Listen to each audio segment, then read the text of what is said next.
Hey guys, welcome back to my colourful country life. So I promised you all a step-by-step tutorial on how to use Inktense pencils, and in particular how I use them to create this page here, which is in Stjarnfall or Shooting Star by Maria Trolle. So today we're going to recreate this page by colouring the other side, and I'm going to talk you through how to colour each of the different elements. So before we get into the practical demonstration, however, I just want to discuss some Inktense basics with you all, just to help understand all the different ways you can enjoy your pencils. So the Inktense pencils, let me just grab one. So these are a fusion between traditional pencils and ink. So when activated with water, you can get these amazing vivid pigments. Now, unlike traditional watercolor pencils, Inktense pencils are unique in that once they're dried, the pigment becomes permanent. So this allows for layers to be built up without reactivating the previous layers. Now, if my aim is a smooth gradient, I will always layer my pencils, usually 2 to 3 layers. However, I do also use them for basing and then add pencils on top. But if I'm basing, I usually do one base layer and then colour over the top with my coloured pencils as well. Basically the same as if you're basing with watercolour markers, watercolour paints, alcohol markers, etc. So you just do one colour basing and then add your pencils on top. So I'm going to show you both of these techniques today. Now, these pencils do work well without water also, but beware if they do accidentally get wet, they will activate in that area. So today we're going to be activating with water only. I'm not going to be using any other solvents or blending solutions or pens, just water. We're just doing the basics today. So all you're going to need today are your Inktense pencils, a dry cloth, just a simple dry cloth. If you don't have a cloth handy, some paper towel will do as well, and also a water brush. So I'm going to be using my Arteza water brush today. You can use a paintbrush if you don't have a water brush, or if you prefer to use a paintbrush, or if you're struggling with control of your water with your water brush. Either way, they will work. This is the size tip I'm going to be using today. Now, for those of you who haven't used a water brush before, they just work by unscrewing the top like this, and then you fill this end with water. Mine doesn't have much water in. We need very little with Inktense, so I'm not going to fill that up, but more on that later. Now, just close that back up, and then you have these 2 sections on the side here that both say push. Now, when you squeeze them, and I'll show you, it's going to push water through and wet the bristles of your brush. So if I squeeze those 2 sides, you can see the water coming out. Now, we just want our water brush damp, not dripping today, so I'm just squeezing those bristles out. That's basically what we want. So I can feel the water on my hand, but you can very, very barely see the water. So we don't want water drops.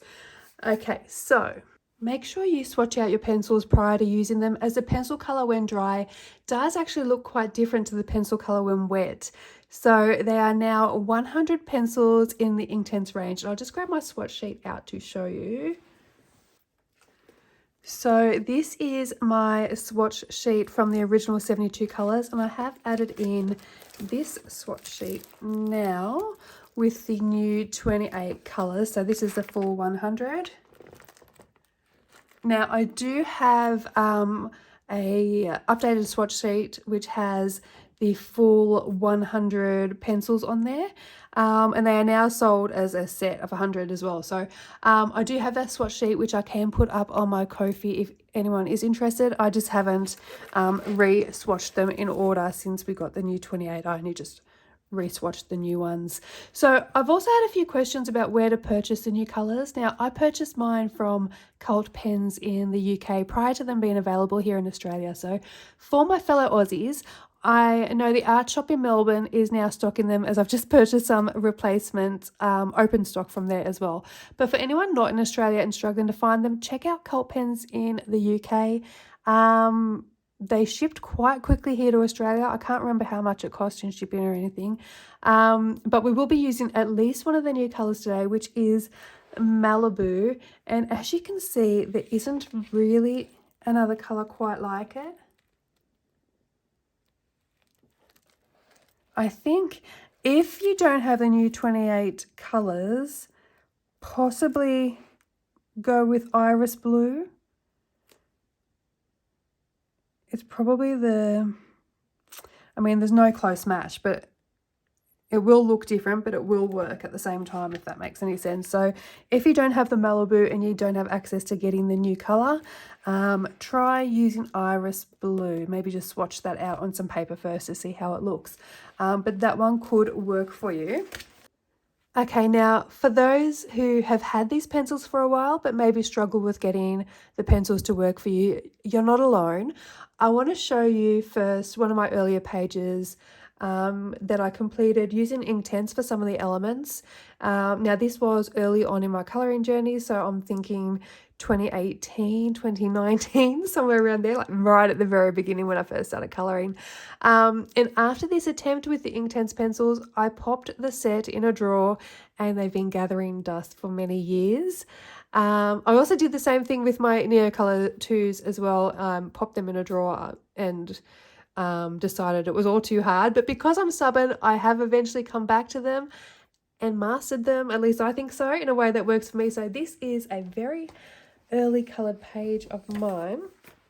Now also do remember that these pencils will react differently on different papers, and I haven't tried them in a romantic country book since, so I'm not quite sure if they do work well in these books or not.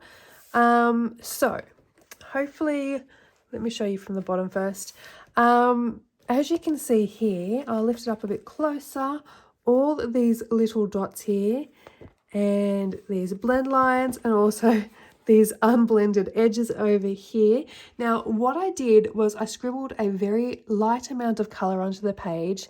Then I used about as much water as I would when using watercolours and tried to blend them out using a side-to-side motion. So I've scribbled on the colour very lightly like this, and then I use a paintbrush because I didn't have water brushes at the time with a whole lot of water and just try to blend it out. And obviously it's ink, so it doesn't work the same as a watercolour.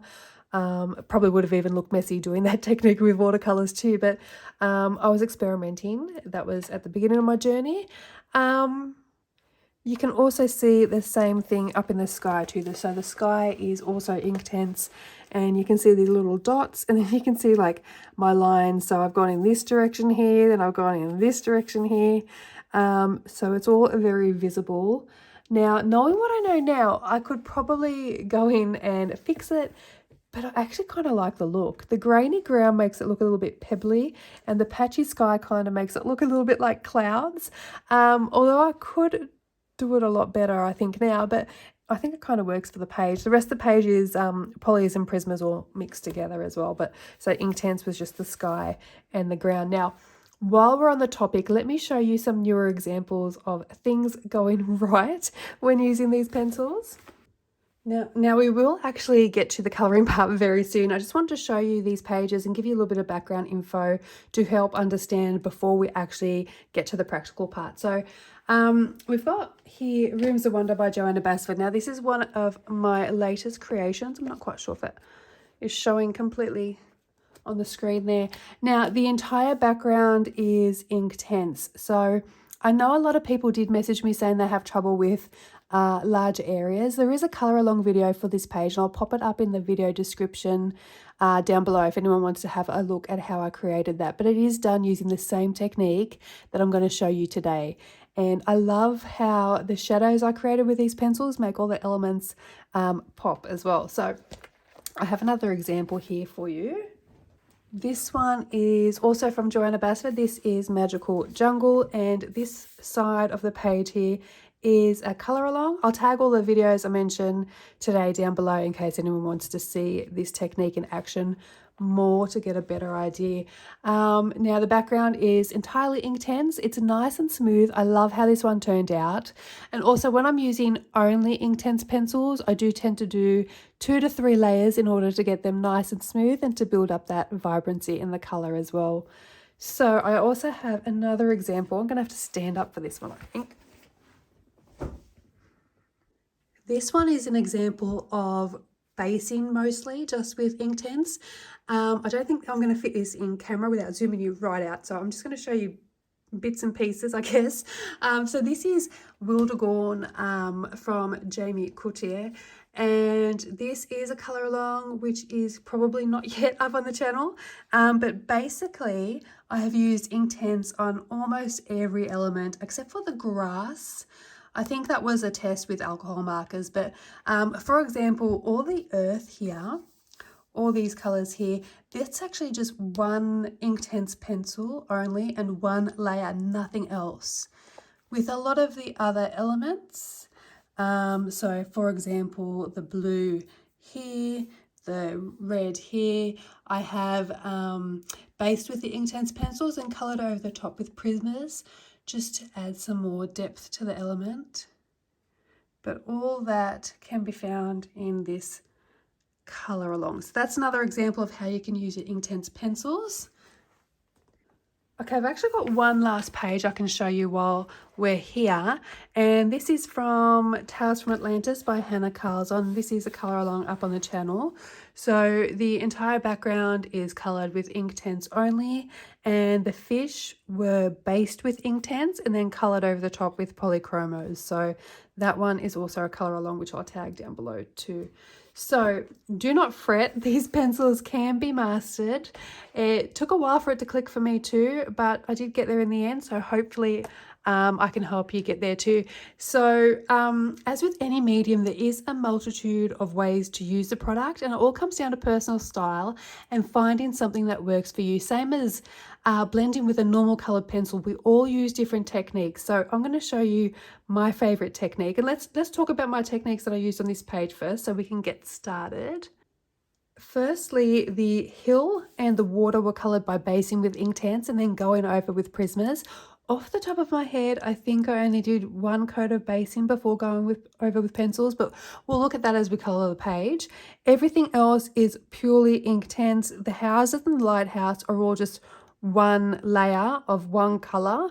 And the background is 3 layers, I think, of purely Inktense. So what we're going to do, we're going to get started with our picture now.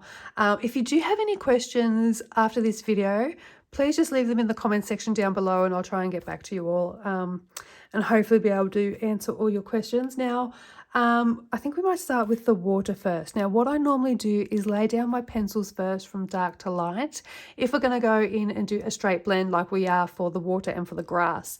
For the galaxy background, we may do it a little bit different. We might do it the opposite way just so we can get an idea of our colour placements because we are using different colour families and different tones in there. So I'm going to add in the darker colour down here near the houses and get lighter as it gets to the horizon line. Now let me just show you on a scrap piece of paper how I'm going to lay down that pencil. I'll just zoom you guys in a little bit more. Okay, I've got some scrap paper here and I'm just going to use my green aquamarine number 1220, which is going to be the darkest colour we're going to be using for our water. Now, I do have mine nice and sharp. Now, you can keep your shavings from these pencils and use them in projects later on, activate them with water. I don't do that, but you can. So I'm just going to show you here. Let me zoom you in a little bit more. Okay, so this is the kind of pressure we're going to have as we colour. And I want it to be quite smooth. So it's kind of like a medium pressure that you would use when using coloured pencils. And you're also going to taper off. So if you see my blending for beginners video, it's a little bit like that blending technique, but we're not burnishing anything. So it is a little bit darker at the end. And then we're just tapering it off. Okay, so I'll lift that up so you can see it. We don't want any harsh lines either, so we're not going to press too hard. We're not doing side to side like this. We don't want it too light either. Okay, so we want it a bit of colour in the darkest part and then gently blend out. And as you can see, I've got no harsh lines here. You can still see the tooth of the paper. And we'll go in with our next colour. So these are our watercolours here. So Mineral Blue 1215. And we're going to overlap and bring it out.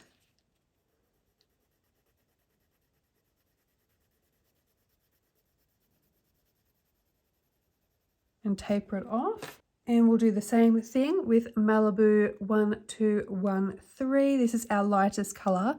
So we're going to go over that lightly again. So we still want tooth, we don't want to burnish. And taper it off. Now we're going to have it very light on the end here.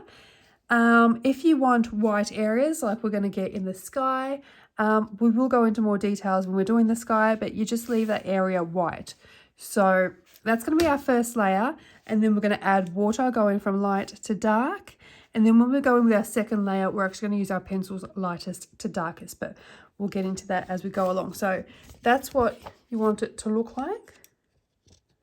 So you can still see some tooth through the paper, and you've got no harsh lines there.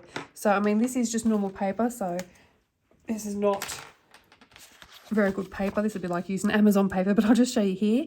You're going to use your water brush. Make sure there's no water on the end, so it's just damp. That's it.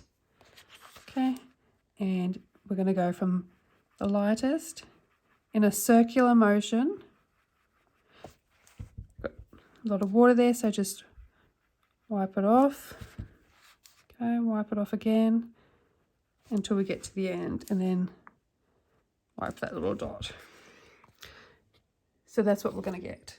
Okay, so let's get started. Now I'll keep you zoomed in. I'll see if I can zoom in a little bit further, and hopefully it doesn't start to focus on my hand.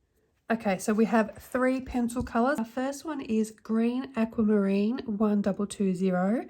So if you look at this as in sections of 3, we want our darkest at the bottom here. So I'm just going to go in lightly. Remember, we're going to be adding layers to add in more colour.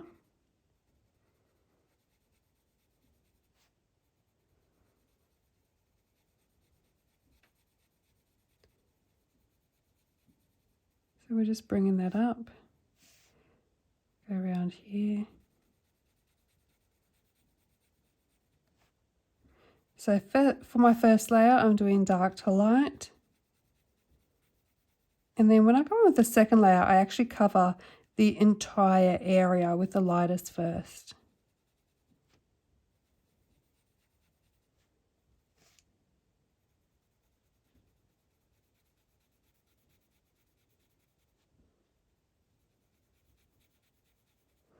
Now, if you do add in too much dark or too much of your light colours, or leave too much light areas, you can go on your second layer and add more darker colours in to cover the lighter areas, or the opposite. So if I want the lighter colours back here, then when I go over it with my second layer, I'll do less of the dark.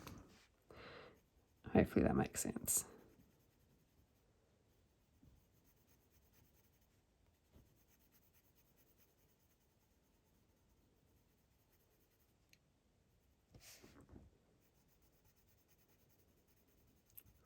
And you'll see once we activate with water how different these pencils actually look. For example, one second. This is the Green Aquamarine. So that is what it looks like dry. And that is the colour once it's been activated. So you can see the difference in the vibrancy. I'm trying to keep my hand out of the way so the camera stays focused on the page.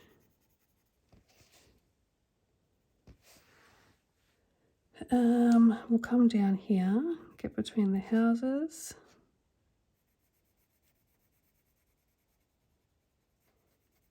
Bring this right up.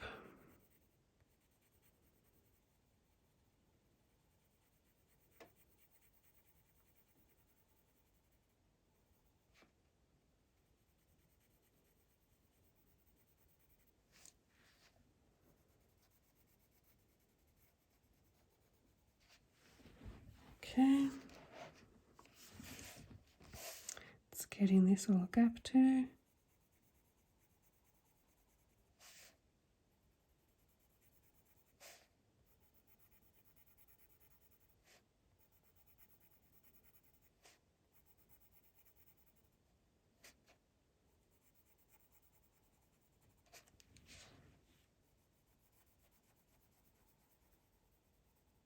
Now, you can just do the water with the Inktense. You don't have to go over them with your coloured pencils.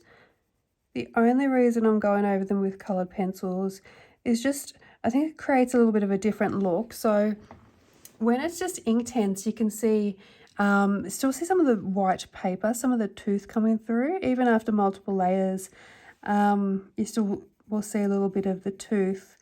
Whereas colouring it over with pencils will completely burnish that area, and I'll show you what I'm talking about in a second.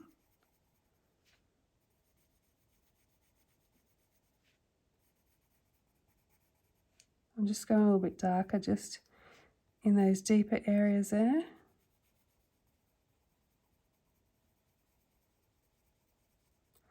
Okay, and then just have a look and see, do we want to add in any more? I might go up a little bit higher here.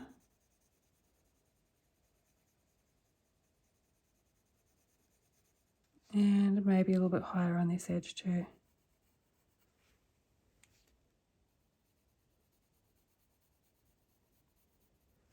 Okay, and just a little bit darker down the bottom and down here as well. Oops.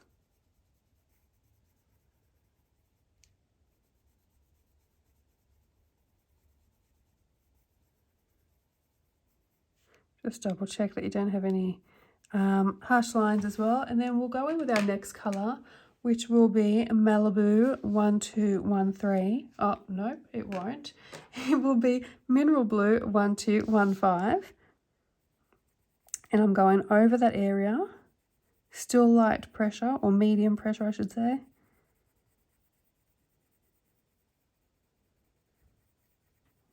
Sort of big circular motions.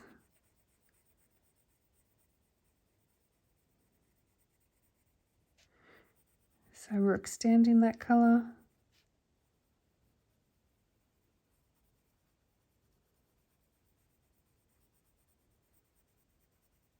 And then leaving room for our lightest colour.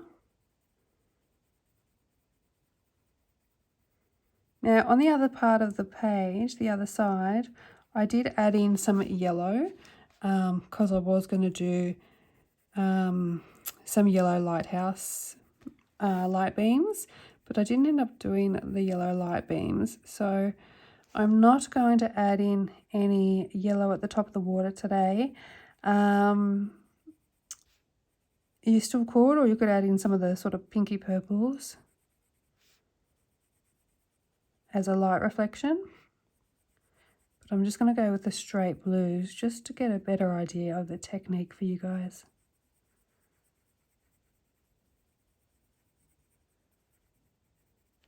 Okay.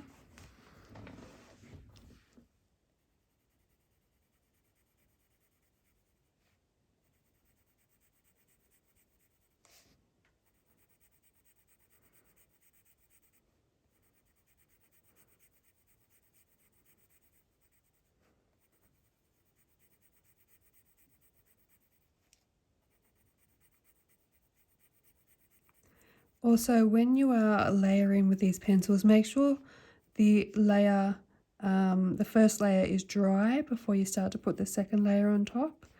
Just let the page dry out a bit. It doesn't take long to dry. By the time when I was doing the galaxy background on the other page, by the time I got to one end, it was dry and I could start again.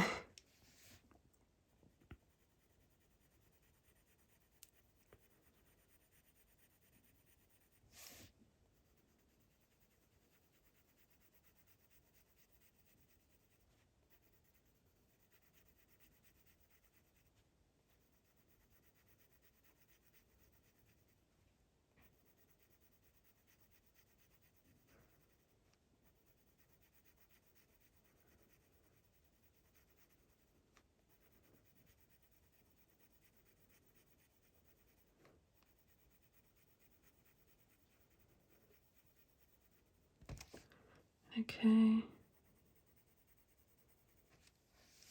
And this section.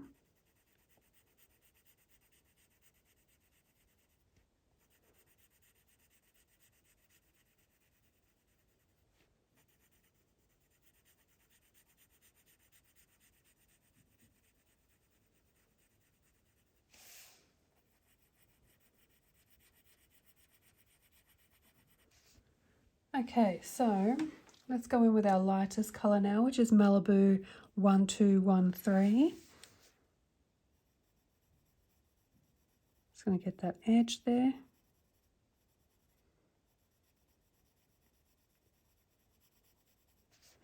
Okay. Now, because we've got it so, let me just move it. Because we have it so dark up to the top, I am actually going to go all the way to the end with my pencil. But you can always use, or leave, I should say, leave a white gap for a highlight if you wanted to at the end. But I'm going to go all the way. So we're just going to fill this in very lightly.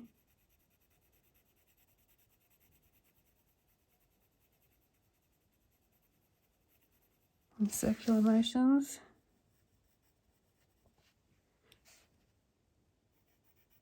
So this is how I start off using my Inktense for any type of technique that I'm doing, whether I'm doing just Inktense or if I'm doing basing. Sometimes I do the basing with just one pencil, one layer, one colour, but it is the same technique no matter how I'm doing it.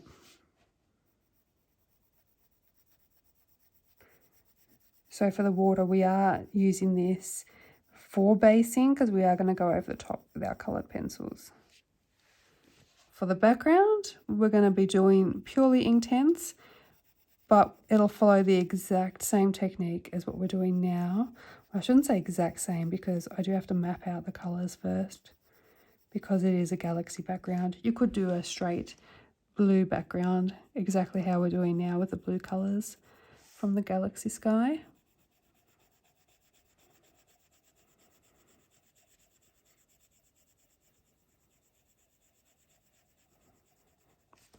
Okay, so what I was talking about before about the difference between purely using your Inktense and then why I would put pencils over the top, I'll just show you over here now so you can see, and I'll hold it up a little bit closer.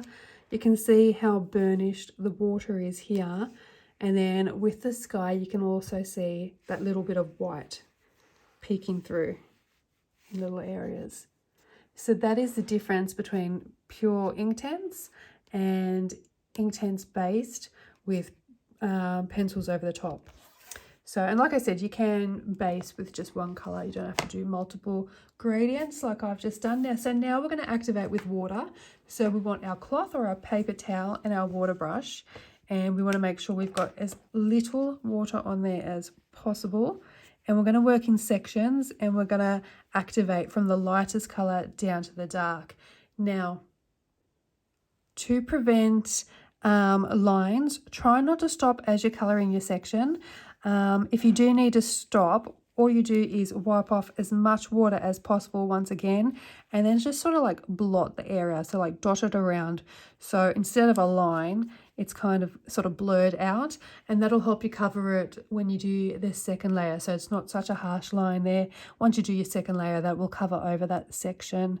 Now, as I'm colouring, you'll notice I'm constantly wiping off my brush. That's also to wipe off the colour so it doesn't muddy the colour up, as well as wipe off any water. And if you see sometimes it's like a little droplet looking of colour or water, you'll see me wipe off my brush to go over it again so I don't get a big blob of colour there. So let's start with this section here. And as I said, we're going to go from light to dark. I'm just going to angle this for me a little bit. So starting from here, and my water brush is quite dry. So what we're going to do is start here and then in circular motions going down. See those little sections there, wipe your brush off, and then go over it again. Wipe your brush off, go over it again, because your brush is going to hold some of the colour and some of the water, whereas the bits that you've already gone over are now activated. But if you've got colour still on your brush, you can still add colour to the page, if that makes sense. So you can't reactivate the Inktense, but any colour that's still on your brush will add colour to the page, just as if you were picking up the colour from the palette. Okay, so just blot that area there. Okay.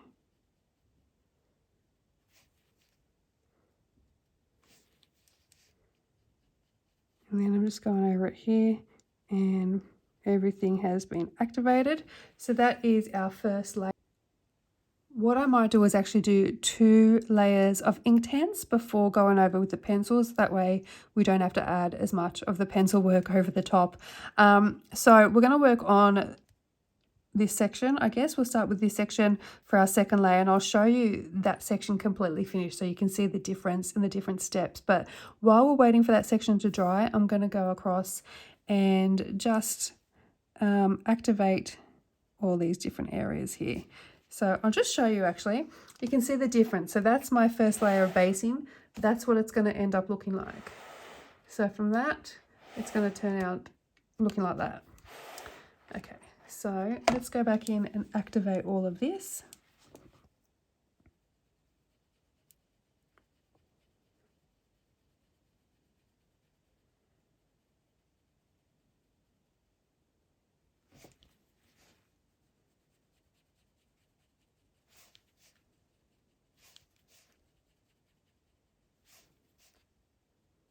That's that little blob thing I was talking about at the end. I'm sure there's probably a technical term for that. Okay, and then come in here so you can see we don't want those little lines. And then we go over that little section there.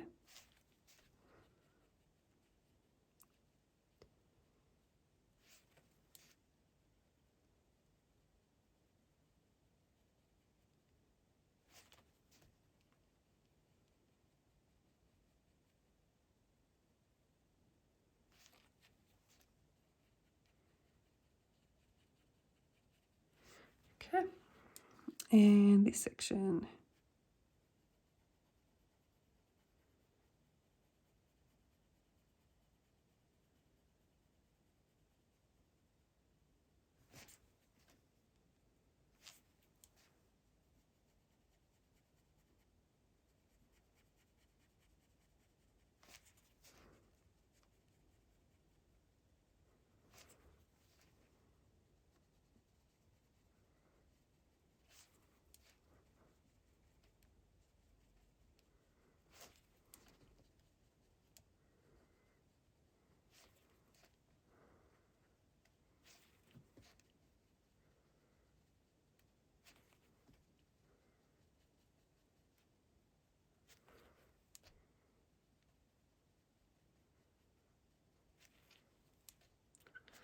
Okay.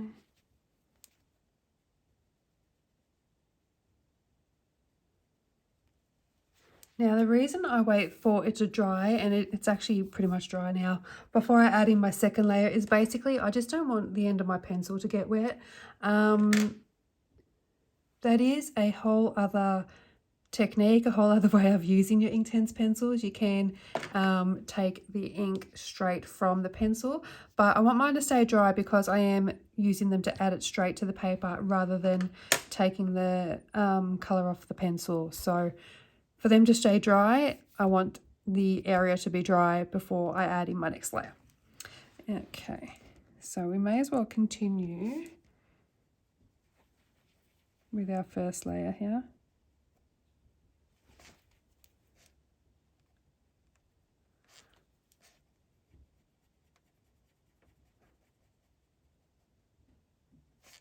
So I am working relatively quickly, but there is no need to rush because we are layering.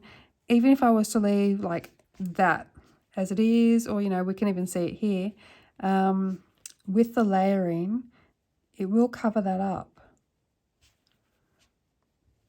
So don't stress about how quick you have to be.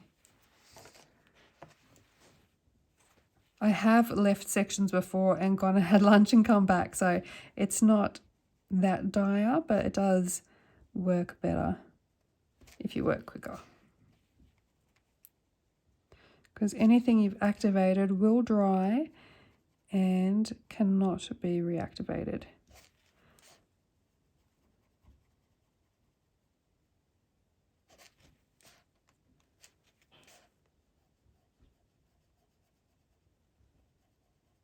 So it might look like I'm going in long strokes, but I'm actually going in circular motions. They're just very big circular motions.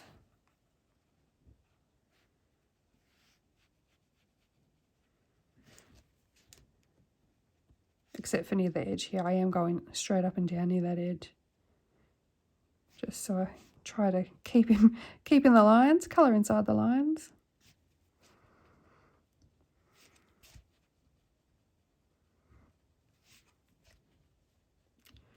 Okay, so that is our first layer. Okay, so we're going to go back in with our pencils and do our second layer. So I'm starting with my lightest, which is Malibu 1213. So I'm going to work from lightest to darkest now, and we're just going to work on the one section to start with, just so you can see the difference that it makes. Now, where I am working lightest to darkest, what I do with my light pencil is I colour over the entirety of the Inktense again. So the entirety of the ink that's already there, I will cover over it with my Malibu, then I'll go through with the next colour and just stop where I want that colour to stop, and then the darkest colour and stop again. So I'm basically doing it backwards, but with the lightest colour I colour the entirety of the section. Is there a method to that madness? Why do I do that and not just colour the light parts? I don't know. I have tried both. I have tried just doing the light section and then the mid section and the dark section, but I find colouring the entire thing again with the lightest pencil first before adding in the shadows always gives me a better end result. So that is just the process that works for me. Now let's go in, and I'm just going to lightly use my Malibu and go over the entire section. And you can already see, just by going over with the pencil, all those little areas smoothing out.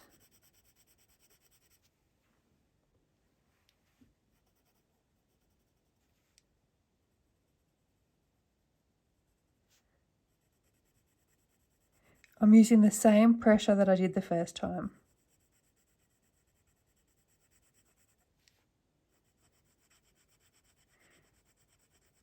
So just medium pressure. I'm not going any harder. I'm not trying to press down and burnish with the pencil before adding water. I just want to smooth out the colour. So you can see already the difference. Now let's add in our mid-tone, which is Mineral Blue 1215. And we're also going to go over the darkest area with this colour.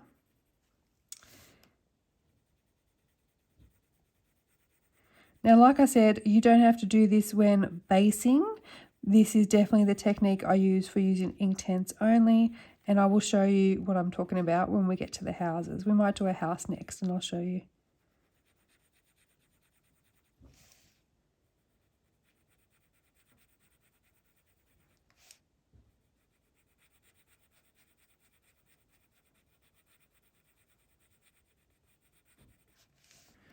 Okay, so now let's use our darkest colour, which is the Green Aquamarine 1220. And just go back over our shadow areas.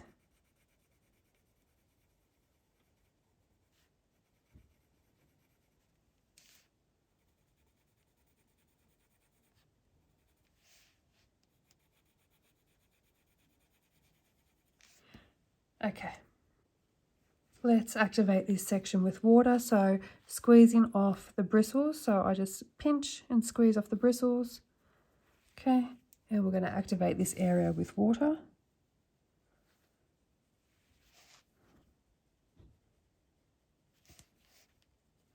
And it's much easier to activate the second time around. As you can see, There's no blend lines happening.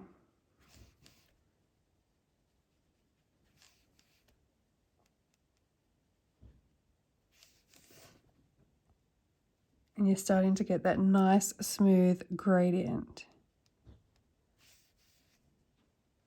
Now, if I was using just Inktense pencils, I'd probably go in and do this a third time, exactly the same as we did with the second layer. And that's what we'll do on the background. But because we are basing, I'm going to let that dry and then I'm going to go over with the pencils. Now, hopefully you can see the difference here on one layer versus 2 layers. And let's just wait for that to dry and then we'll go over with pencil and you can see the finished result of the water, and then we'll move on to maybe the hill or the houses. Okay, so the section is dry now, so we can go in with our Prismacolor pencils. Now, like I said, you don't have to do this step. It is just to get that burnished look that I like. You can just leave it as is or put your third coat and leave it, but I'm going to go in and show you exactly how I did the other page. So we're going to be using Peacock Blue PC 1027. Our mid-tone is Aquamarine PC 905. And for our light tone, we're using Light Aqua PC 992. There we go.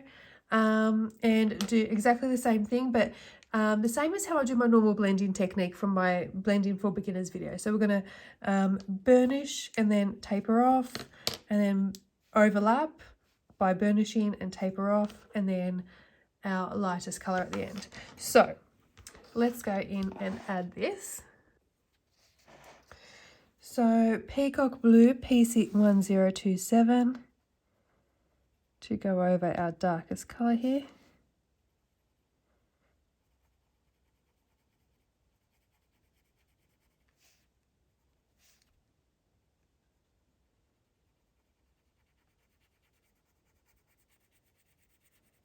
Now, basing does save on pencil work.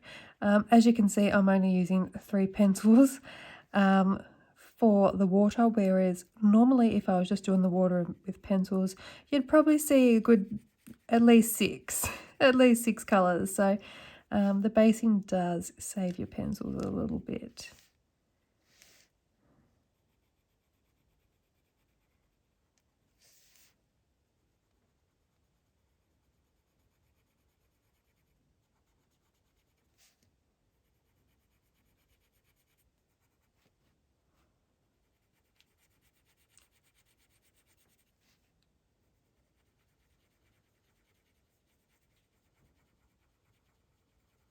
Okay, so let's swap to our mid-tone. As you can see, I'm tapering it out lightly. Let's go in with Aqua, which is Aquamarine PC 905. Now this will also actually change the tone a little bit as well. Okay.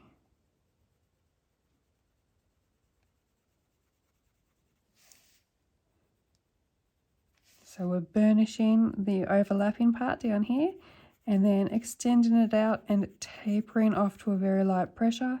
And that very light pressure is where we're going to overlap with our lightest colour, our highlight colour, which is Light Aqua, PC 992.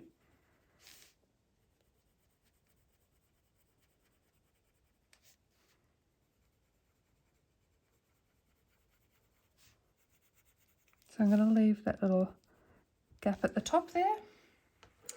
And let's just get rid of that pencil dust. So Light Aqua PC 992. And we're just going to hard burnish the rest of this section.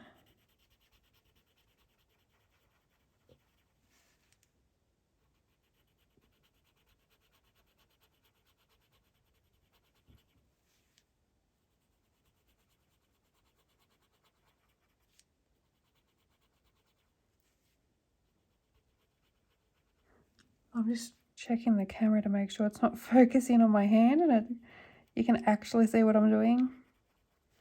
Trying to keep my hand out of the way for you all.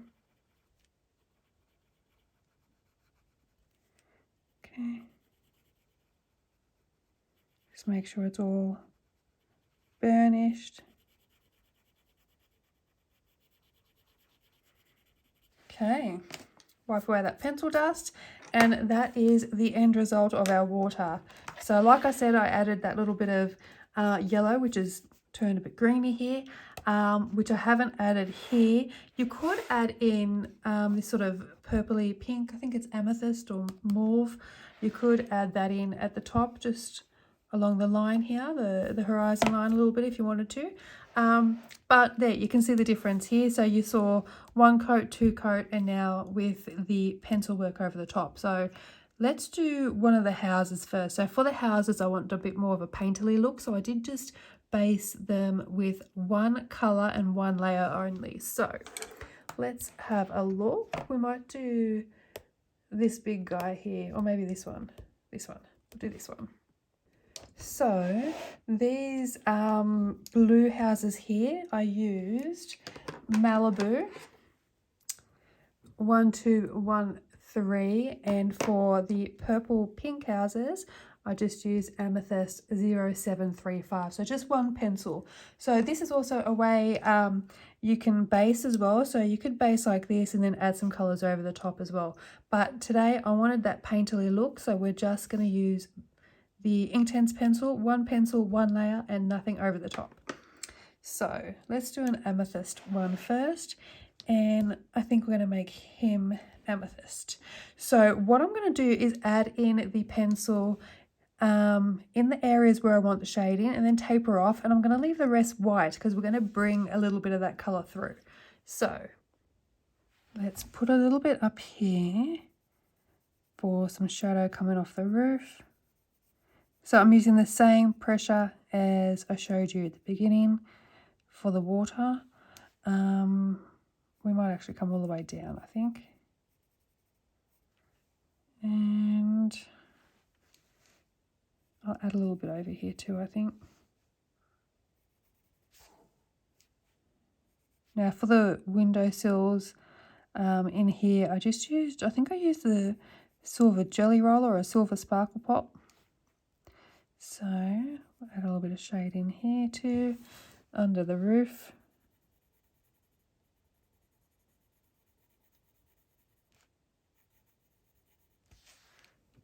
And here where it's been overlapped.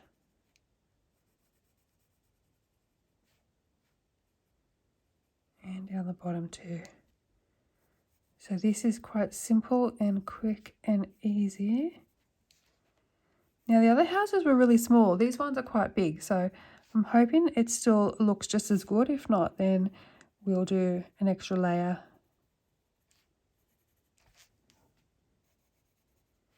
Okay, so what we want to do now, we're going to add some water. Again, I'm squeezing the water out of my water brush, but what I'm going to do is pull that colour through a little bit. So I am going to start in the white section and go out, but then I'm going to bring it back down. So for example, I'll show you this little area here. Just make sure that's on screen for you there. So we're going to start in the white bit and go into the pink, but then bring it back up a little bit. So let's do this section.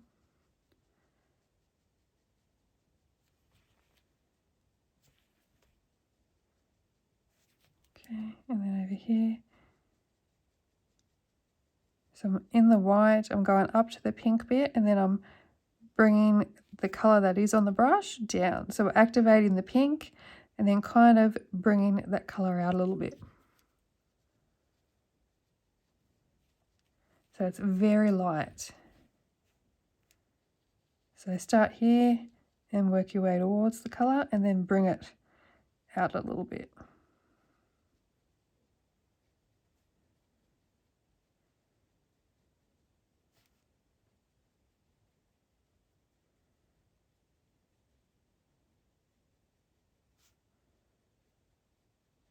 So this is, I showed you the earth that I did, or the ground I should say, in Wildegorn, that I said I only used one pencil, one colour, one layer. This is exactly the same technique that I used.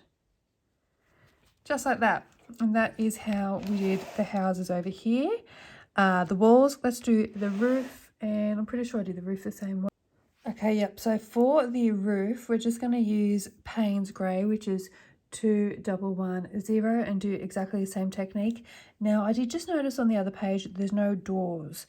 So, for the doors, I think, will I use Payne's Grey, or will I do opposite? So the purple houses have a blue door and the blue houses have a purple door. What to do? Let's just start on this roof. Oh, and I will be coming back to do the rest of the water. I just wanted to show you one section, show you one house, one section of green, one section of the sky, just to talk you through it all, and then we'll go back and we'll finish the rest of the page. So for the roof, I'm doing exactly the same thing. Excuse my squishy chair. Trying to move to the side here. Okay, so Payne's Grey 2110. We're going to add our colour along the top of the roof. And then I'm going to bring it down on this side. So this is where I want the shadows to be. So I'd do down there and down there, along there, along there, and also here because it's hidden. And then up here and across there for that roof. So we're just adding the colour like this. And we're going to drag the colour through with the water brush, the same as before. Just get rid of that pencil dust. Okay, so we're squeezing our brush, which I do every time before I add the water. And let's start.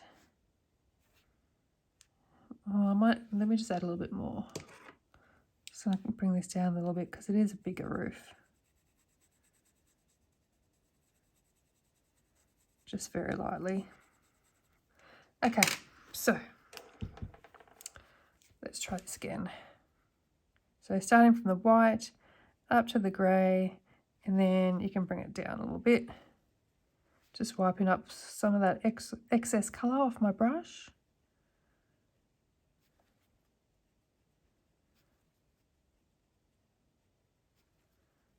Okay, and it is as easy as that. That's all I did for the roof.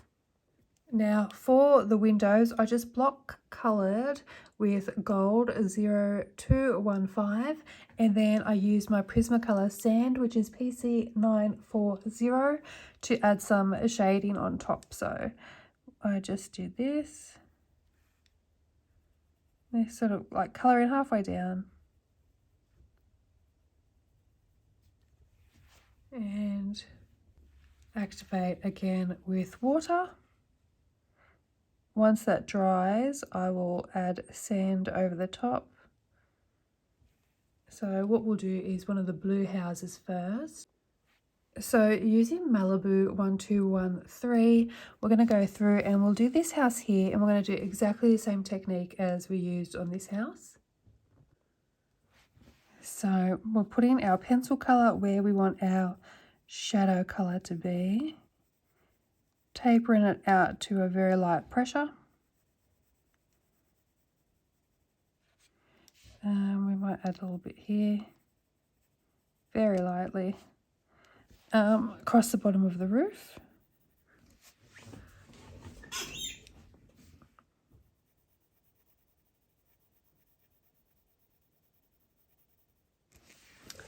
And then down the side of the wall, I'll go across here because it is behind there. What is that? Oh, that's the chimney. I was like, there's a window just floating in the middle of the grass, but it's the chimney from that house. Okay. We'll do across the bottom too, I think.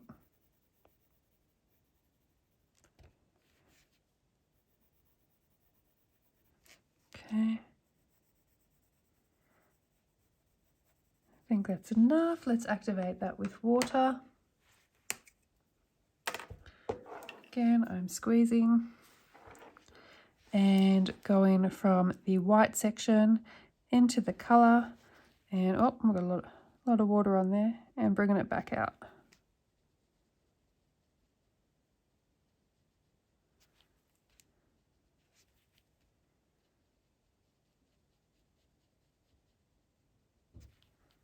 Okay, and over here too.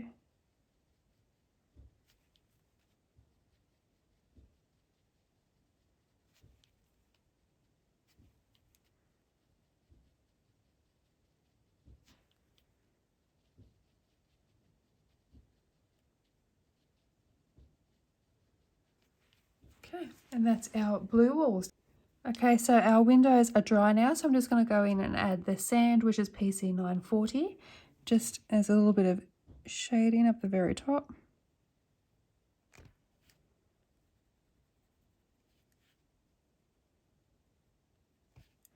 And I'm just doing the opposite corner to where the windowsill is.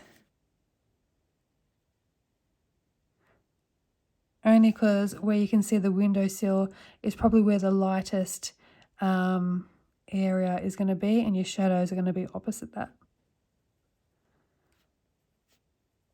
Okay, will we do a blue door or a grey door? Blue or grey? Decisions.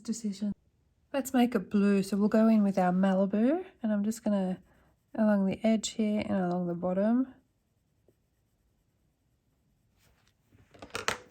And again, squeezing out my water brush and starting in the white section where there's no colour. Oops.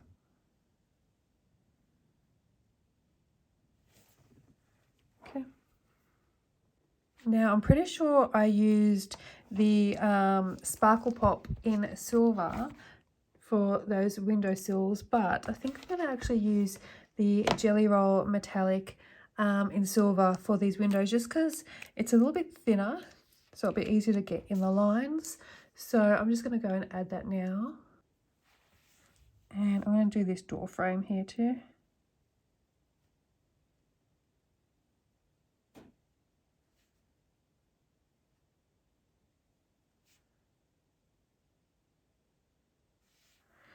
Okay, so that is how I did the houses. Now I used that same technique for the smoke. So I did one pink, blue, so I did them opposite. So I'll show you here. So you got blue, pink, blue, and I did exactly the same technique for the houses up here. So I added in the pink halfway and left that white section and then brought the colour through. Exactly the same as the houses, but we will do one over here so I can show you. But first I want to show you the lighthouse. So for the lighthouse, I used Storm Dust 2107, and then I added in just tiny little bits of pink and blue on the edges, just as a reflection of the colour from these sort of smoky areas plus the light beams as well. So let's do that first. So it's all Storm Dust. The top here is the same as the roofs of the houses. We'll do that and then we'll do some grass. Okay, so Storm Dust 2107. Now I've just added a little bit of colour on the bottom here.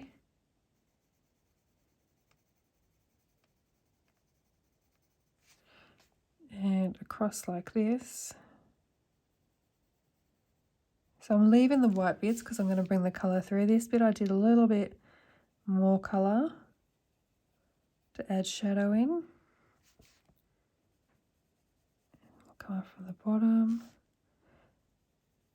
So we're going to activate this colour and let it dry before we add in any of the Malibu and Amethyst. Just because if I add all the colours in and then activate with water, it'll muddy the colours up. So we want this colour to dry before we then put in some pink or some blue so the colours don't get all muddied. So add a little bit here. I'm going to add in, what have we got? I'll do pink, blue, maybe. Yeah. So we're going to add in some pink coming from there.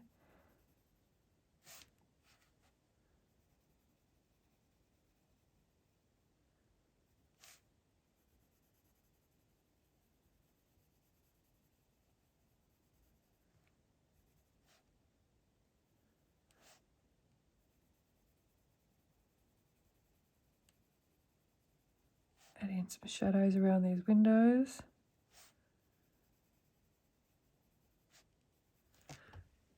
Okay, I think that's enough. Let's activate with water.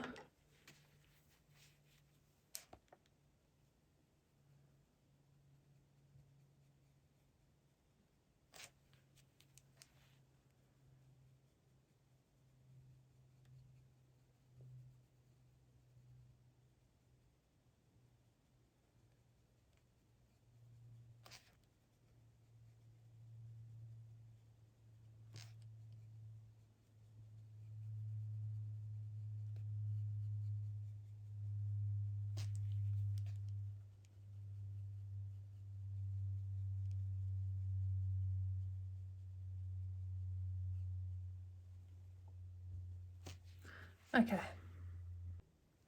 While that's drying, so we can add in our amethyst and Malibu, I'm just going to use the Payne's Grey 2110 and do the roof. So I'm going to add our colour here,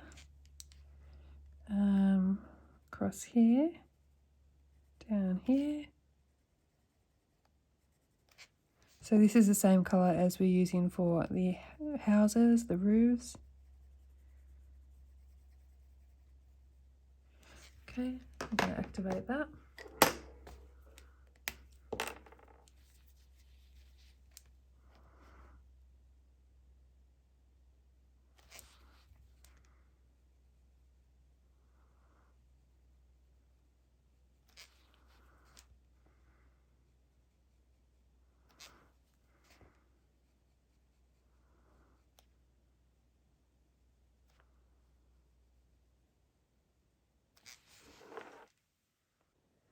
Okay, that's now dry, so we're going to add in our amethyst, our Malibu, where is it? Here, Malibu, and I may as well do the windows, which are gold.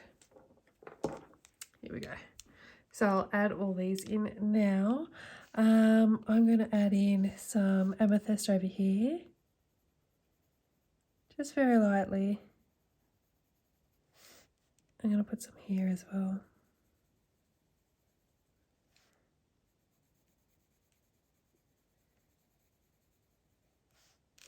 Okay, and then I think we'll put in some Malibu over here. And maybe a little bit on the edge over here too.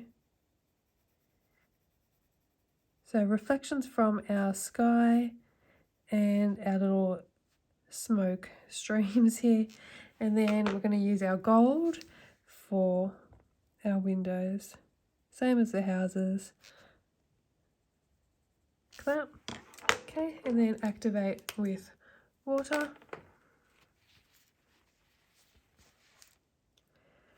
So we'll do this bit first.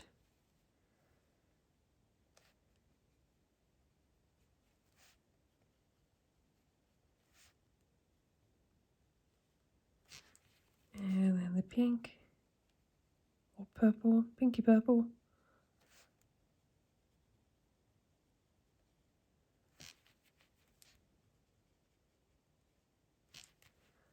And our windows. Okay, we need to come back in and add some sand to those windows. Okay, so this is our PC 940 sand, and we're just going to add that little bit of shadow now that these are dry. Okay, so that is our water, our houses, and our lighthouse. Let's work on this hill next. Okay, so we're going to be using Beach Green 1510 and Felt Green 1530, and I'm going to be using the exact same technique for the grass that I use for the water. So we're going to do two coats, maybe one. I'll see what it looks like after one, and then we're going to add in some pencil over the top. So we're only using 2 colours, and we're going to leave some white space because our Prismacolor pencils, our lightest shade is going to be Pale Sage, I think, and that'll fill in our lighter spots. So let's start from here. And Beach Green is our darkest shade, so we're using Beach Green here to add in our shadow tones. Same amount of pressure as always. So medium and then tapering to very light.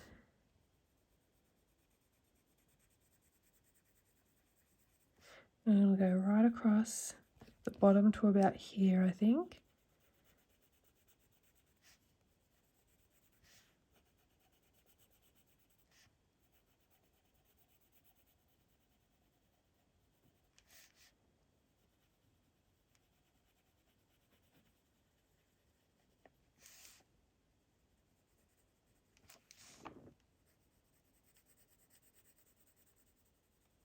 Okay, what I'll do is I'll do this next one down so you can see the difference.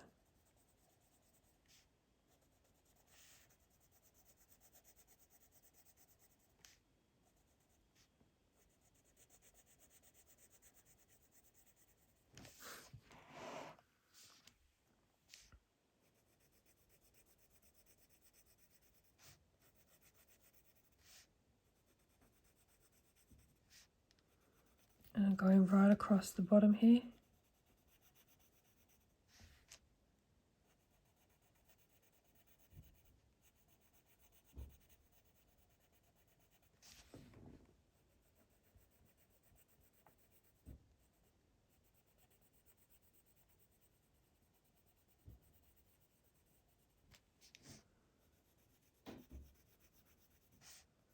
Just going over it now to make sure it's nice and smooth.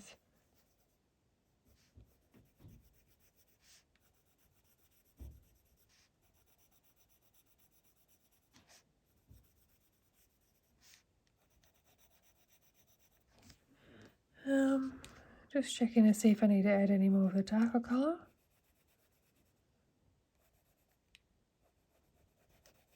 I think that looks good.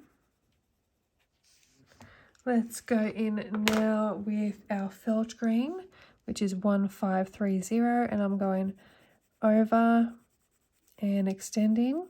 And remember, we're leaving a white section.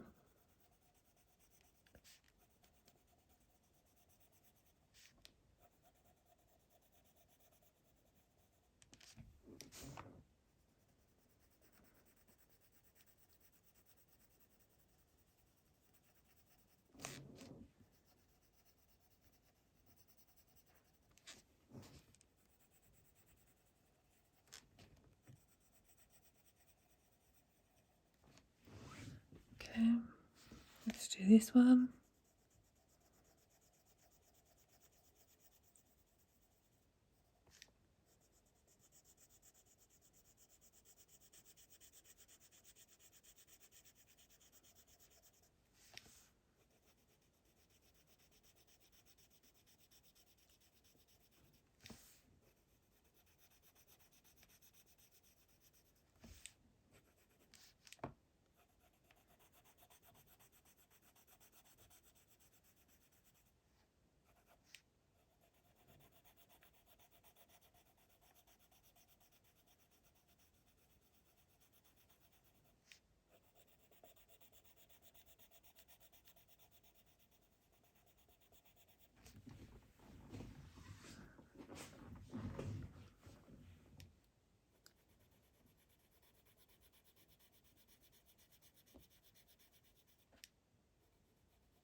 Now these are bigger areas, so we can work on them and how to get these big areas of smooth.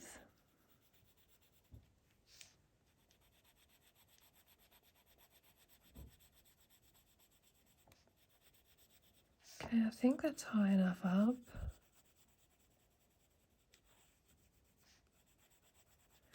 Okay, so let's activate. And I'm going to go from the white area into the coloured area. Now, I'm just going to flip the book a bit just because I am left-handed. It's hard to go that way. So I'm just going to, I might turn it on an angle this way. Will that work for me? No. I'm going to turn it on an angle that way. Okay. So I'm going to come in from here. And I've got my cloth here ready to go. Oops, there's lots of water there.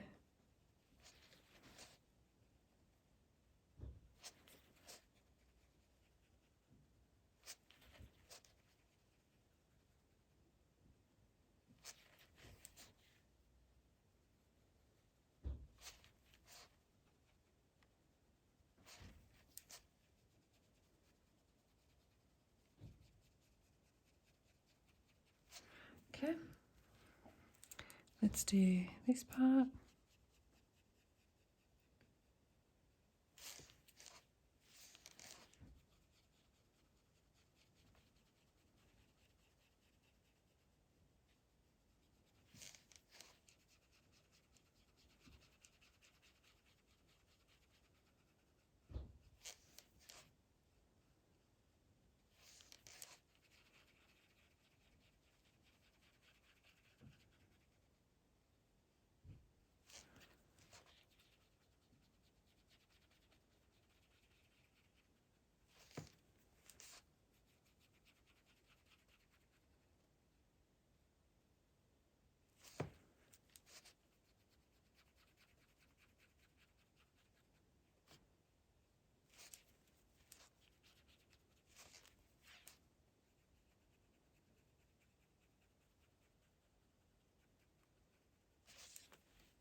Okay, so you can see we have a few little lines here.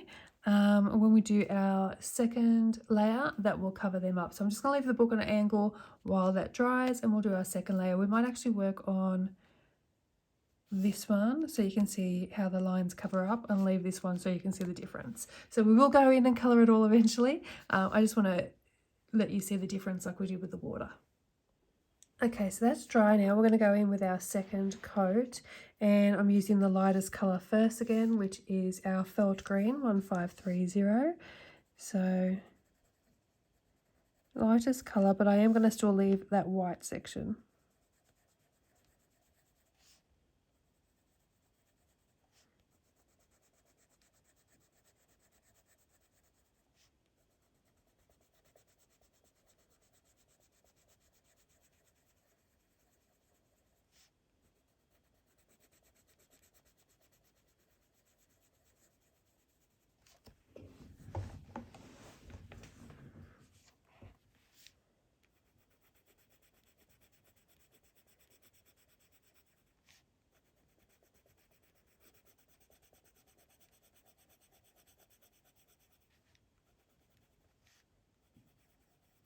So I'm going in with the medium to light pressure again. And as you can see, it's already covering over those blend lines and smoothing them out.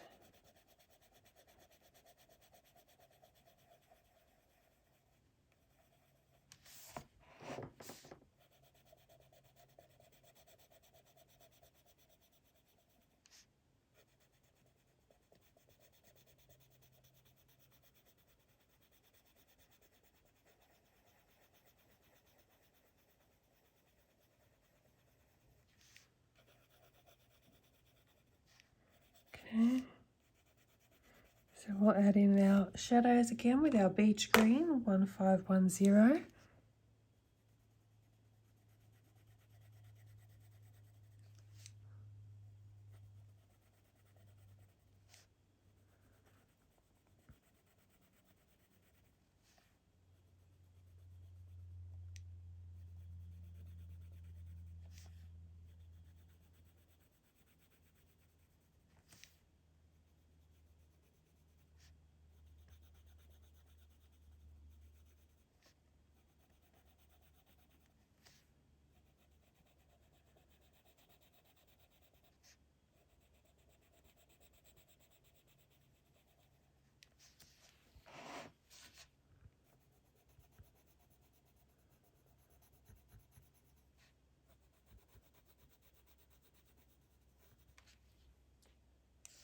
Okay, so let's activate again.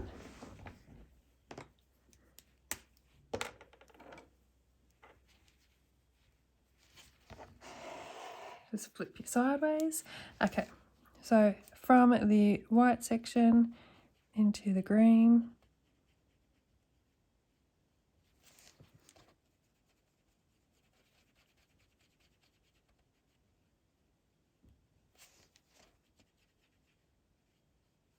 You can see how we're smoothing out those lines.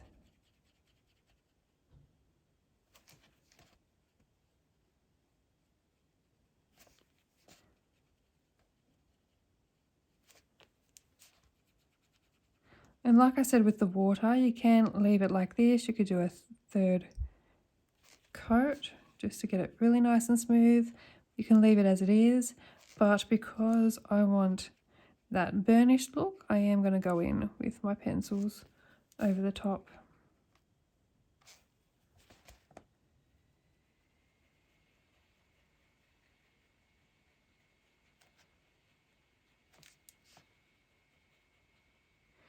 So we're going to let this dry, and then I'm going to come in with my Prismas.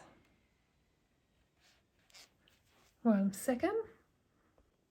Okay, so the section is now dry. We're going to go in with our Prismacolor pencils, and we're going to use Prussian Green PC109, Apple Green PC912, and Pale Sage PC1089. Okay, and exactly the same way we did our water. So we're going to start with our darkest colour, which is our Prussian Green PC109, and add in our shadows.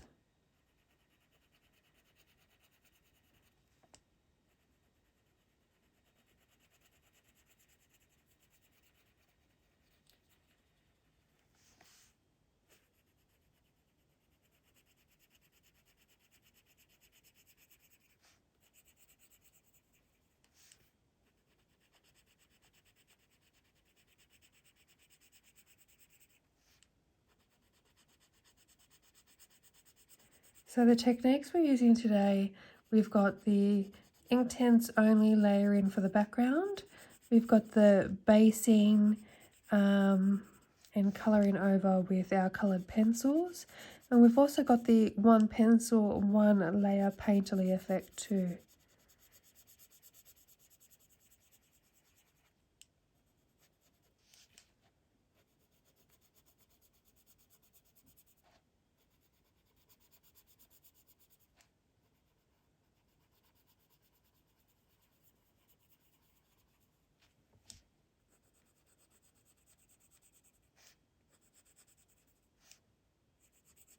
Okay, so I think that's enough of our darkest. We can go in with our apple green now, I think. So I've burnished at this end and then tapered off from dark or from hard pressure to light pressure. Same as my normal coloured pencil blending technique. Okay, apple green, PC912. So we're leaving room for pale sage, which is our highlight colour.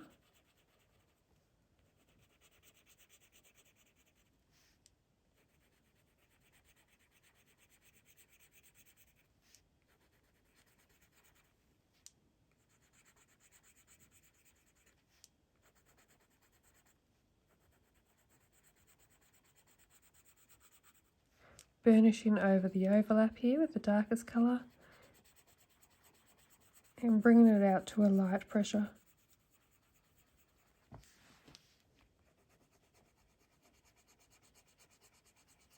And you should definitely be able to see the difference now between this one and that section there.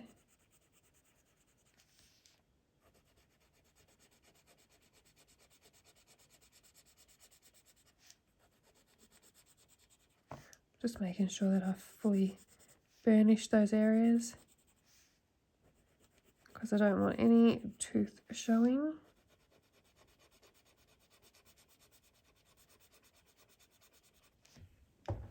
And like I mentioned before, it might look like I'm going straight across, but I'm actually doing large circular motions, or oval, I guess, motions.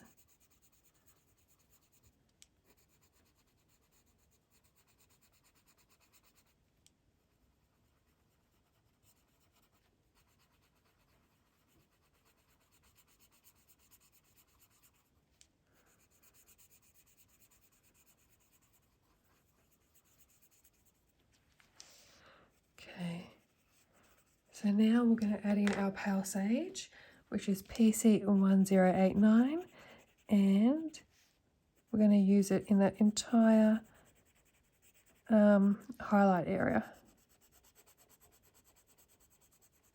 So now I'm burnishing with this lighter colour.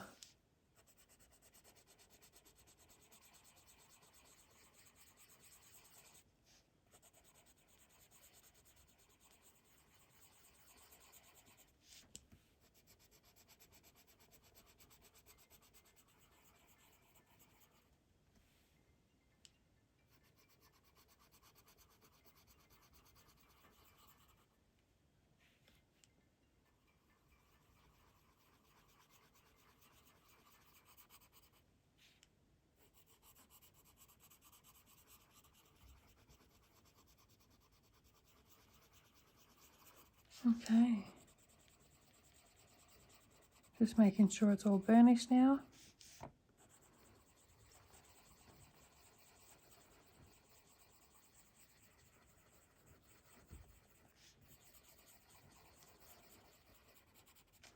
And that's it. Let's just wipe off this pencil dust.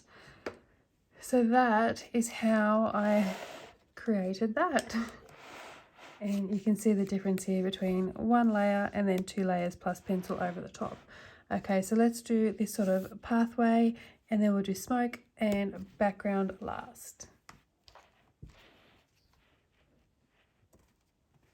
Okay, so for the path, we're going to go in with our gold, which is 0215, and we're doing one light layer just on the edges like this. I'm going to leave a gap in the middle, and then I will go over with my Prismacolors Sand and Cream.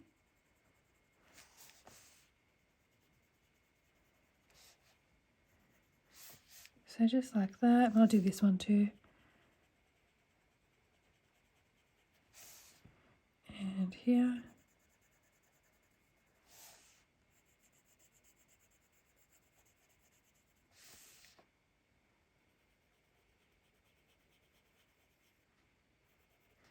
Okay. And let's activate. So we're going to drag this out again, just a little bit.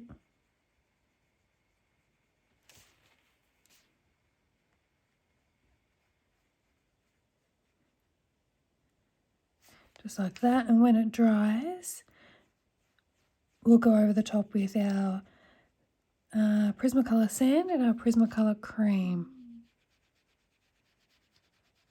My stomach's rumbling, guys. Sorry if you can hear that. It's lunchtime here. Okay, so we're going to let that dry, and we're going to come back with our sand and our cream. Okay, so let's go in with sand PC940. And I'm just going to do it like this.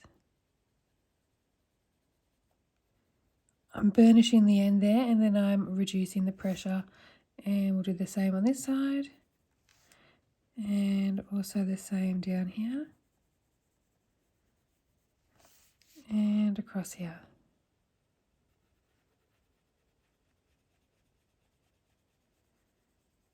Okay, and then we're going to use our cream PC914 and just fill in that whole highlight. And I'm just burnishing that whole section.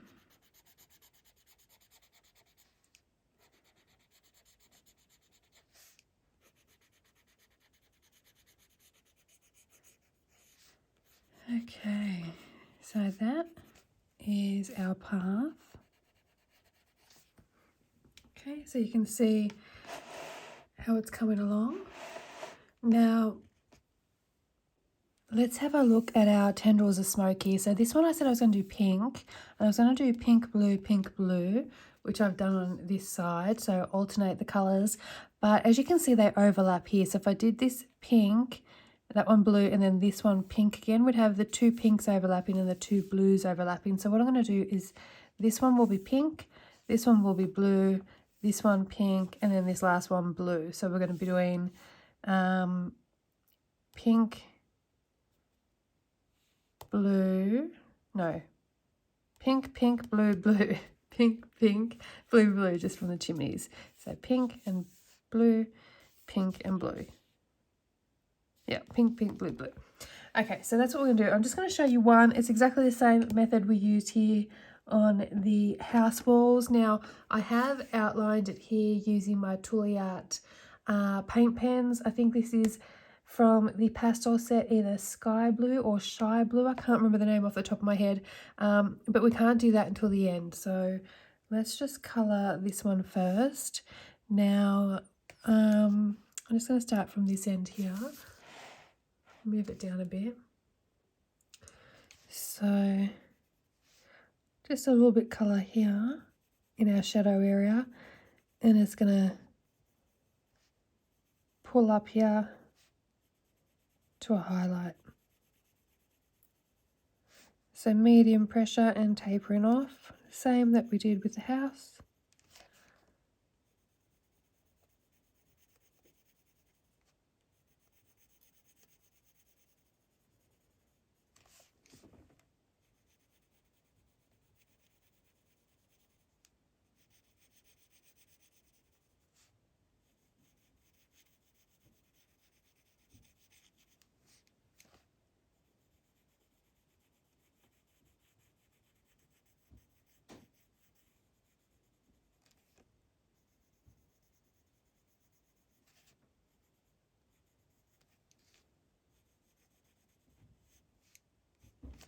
Okay, down here.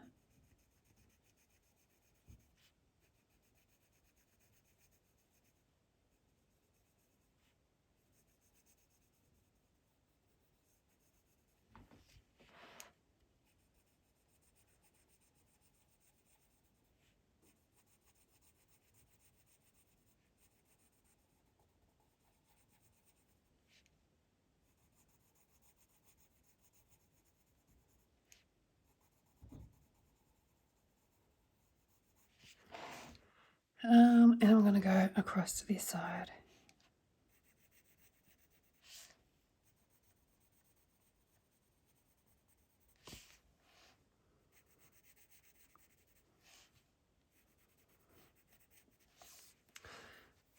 Okay.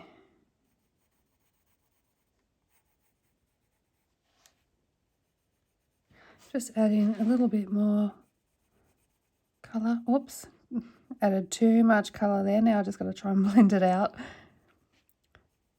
I pressed a little bit too hard. Okay.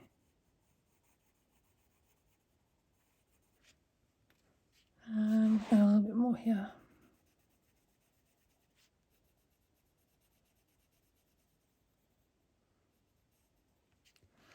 Okay. All right, let's activate that.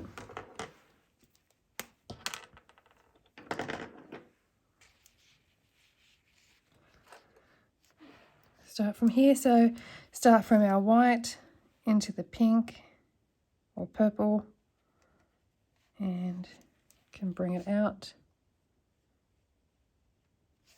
to add some colour in that white section. Okay, so normally I'd be flipping my book around. I'm just going to twist to the side here so you can still see from the white into the pink. I want to bring that out a little bit.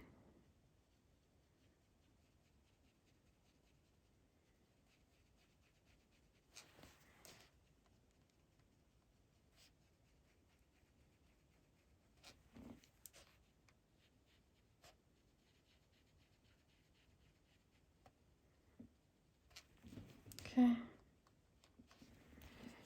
And with this bit.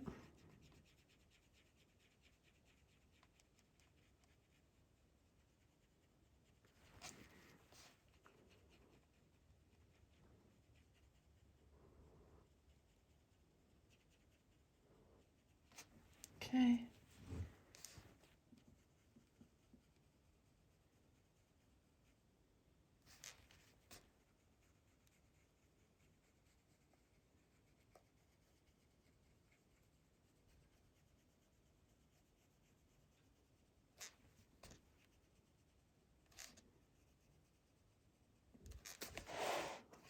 move you down.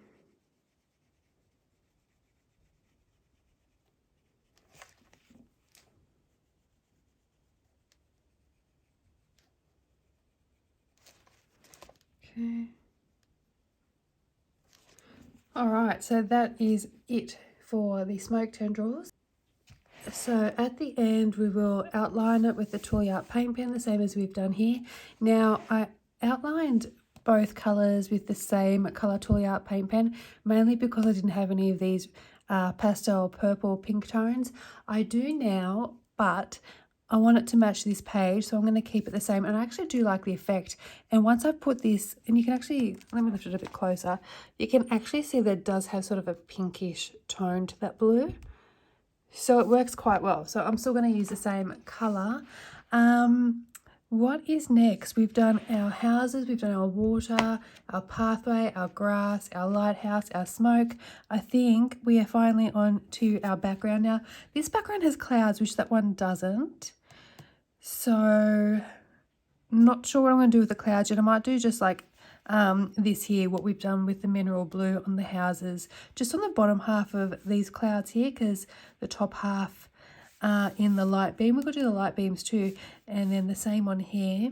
Now, should we do the background first? Let's do the background first. So the colours I'm going to use for the background, we've got, I'll just show you this page here. So for the red, violet, the red purple colours, we've got red violet 0610 and amethyst 0735. So that is our combo to make the purple colour. And for the blues, we have Payne's Grey, which is our darkest, 2110, and then we've got Denim 0835 and Malibu 1213. So what we have to do now, first off, is work on our colour placement. Now, this was completely random. What I did first with my amethyst is just mark out somewhere where I wanted these red, violet, these purple colours to go. So they're just kind of like swirly areas throughout. Now, once I had the amethyst down, I went in with the darker of these tones, which is the red, violet. And I went on the outside of that and also around the edges of it too, to create a gradient. So after I placed them down, I then went in with the blues and created a gradient with the blues. So I have used the darkest colour on the corner. You can see here, that's the darker colour, then the middle, and then the light. I have left some areas white between the purple and the blue for some highlighted areas, and around the moon too, to highlight it as well.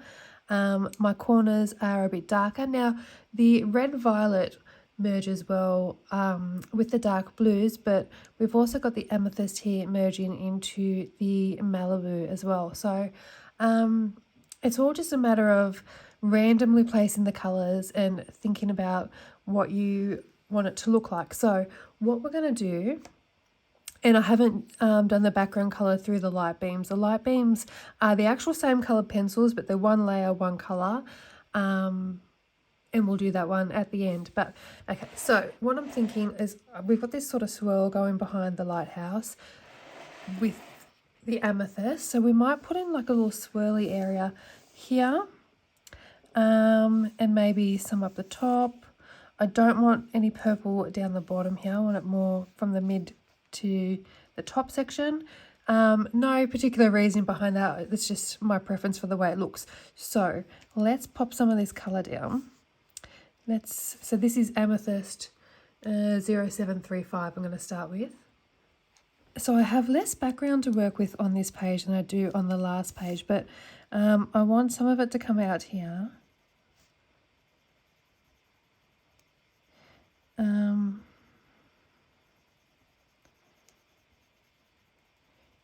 So what I might do is put the darker red violet closer to the lighthouse, and then come out into the Malibu, and then come into the darker blues down here.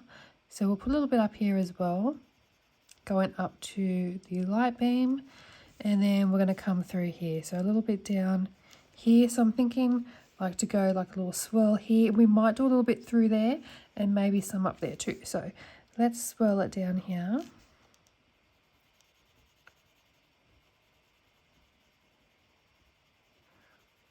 this. So again, the same pressure. So you can see it's very light pressure. I'll lift it up for you to have a look. Okay. And this is purely going to be Inktense background and up to 3 layers. So we're going to come up here and over this way.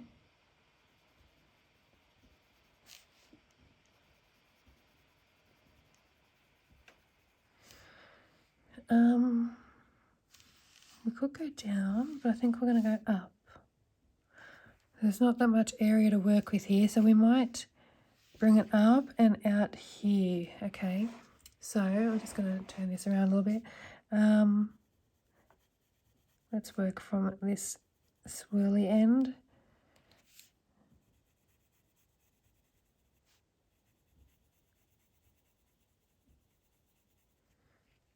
And I actually might leave a little bit white, a little bit of a white area there for a highlight.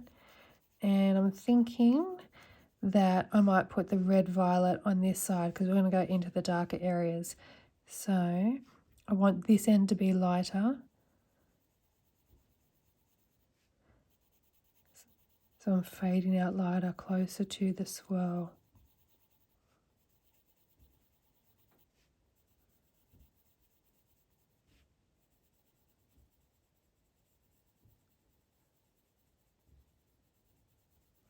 And I'm just going to bring it around here a little bit and down here.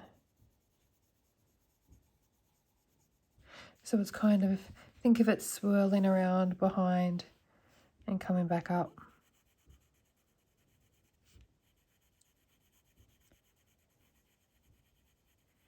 Okay, so over here, do the same thing.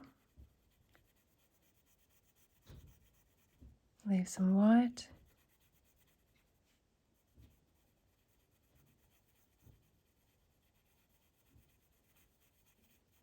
So coming closer to here, we might actually merge it into the Malibu colour. Now remember, this is just colour placement, so when we do our second layer, you can refine your placement. If you're not happy with where your colours are, you can go over them in the second layer. Also, while I am talking about layering and how to change your colours with your layers, now these colours can be quite bold and vibrant. If you want to mute them down or dull them a little bit, you can use white as a second layer instead of going back in with your colours, because it won't muddy up the colour. It's actually layering directly on top, so you can use white on top. I'm thinking I might bring some more. Will I or won't I? Is that bit there? I'm thinking I want to bring some more through here, like maybe down and up. So, yes, that's what I'm going to do. A little bit down there.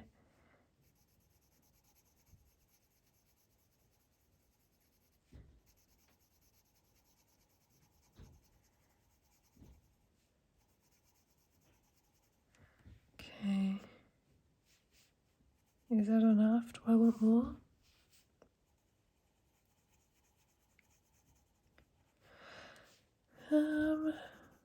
Okay.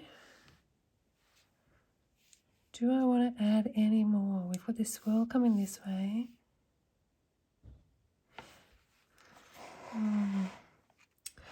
I don't want to add any around the moon, or maybe I might add a little bit on the corner. A little bit like I have over here with a bit of the darker colour.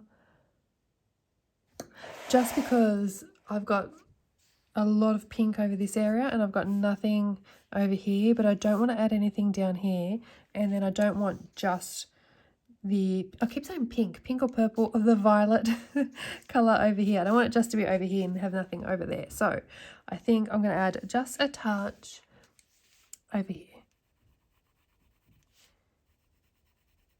So we can have the red violet going into the darker colour.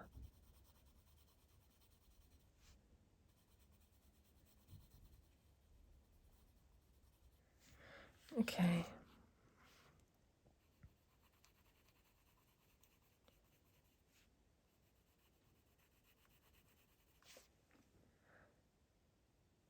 I think that's enough. Do I want to add any more? Maybe a little bit over here.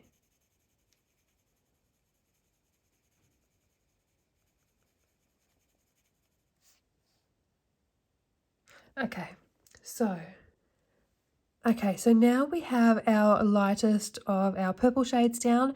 Instead of going through with the next of the purple shades with the red violet, I don't want to add the darker red violet in just yet. I'm going to go in with the blue shades next, and I want to add my darkest color, which is Payne's Grey 2110. Now, the reason for this, I'm going to mark out my shadow areas. We have our highlights already marked out. I want to mark out my shadow areas and go from dark to light blue, because I don't want the red violet completely around the lighter amethyst color. I will have some merging into Malibu and some with just some white space around it. And the best way for me to figure out where to put the red violet is to start with my darker colors, because the red violet will need to merge into either the Payne's Grey or the denim. The red violet is too dark to merge very well into the Malibu. So I'm going to put these down, and then I can tell where I want the red violet and where I'm just going to leave it with Malibu and amethyst. Hope that made sense. So let's start Payne's Grey 2110, and I'm going to add it into the corners.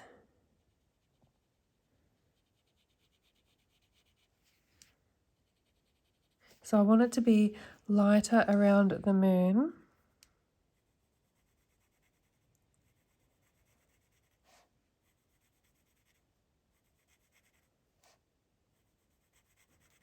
So I'm not going all the way down, so I'm going to add in a little bit of denim and a little bit of the red violet down that spot, and I'm going to do the same crossways as well. And then fill the rest of the space up with Malibu. So I just got to twist myself around, excuse my squeaky chair. I feel like a contortionist today.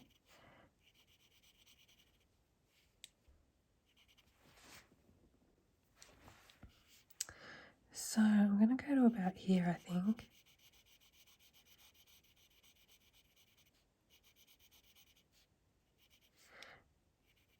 And I'm going to bring it out randomly. I don't want it to be like a straight line.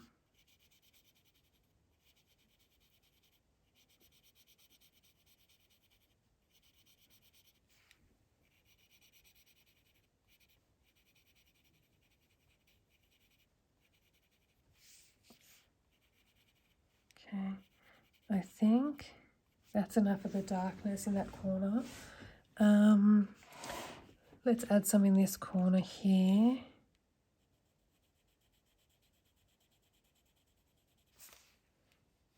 So I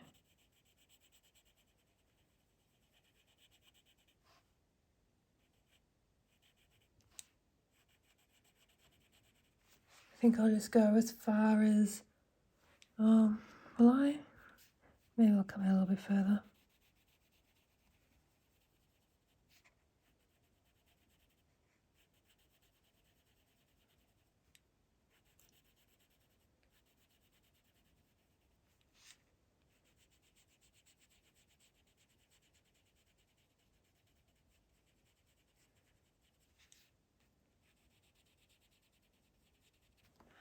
Okay, and we're going to come down. I'm going to flip the book, sorry guys.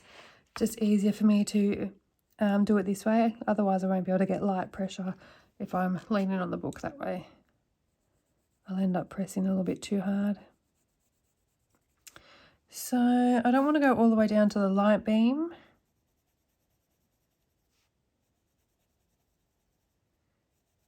I think that's down far enough. And I am going to put some darker colour down here while we're at it. So this is the same colour we used for our rooftop and the tops of our houses.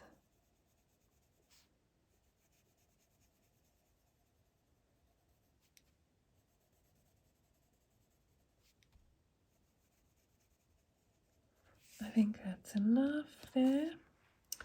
And while I've got the book angled this way, we'll do this corner too.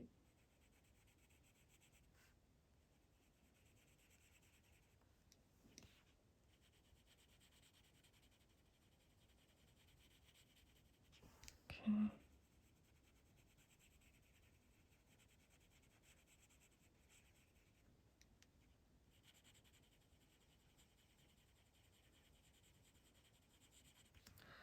All right, let's flip you back the right way around. And we will go in with denim, which is 0835. So let's start up here. And we're going over and bringing it down. Again, just bring it down at random lengths so it's not all in one straight line. You can see over here how I've brought it down randomly.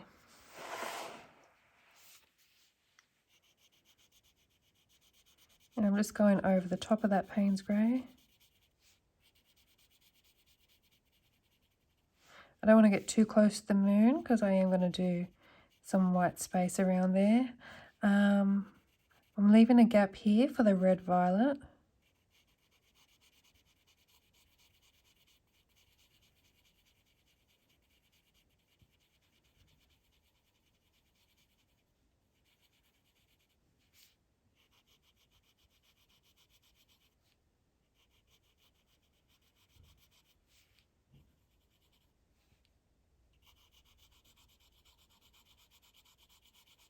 Now, if you struggle to keep within the lines when you're using your water brush, you can just stick some washi tape on the border there around the edges.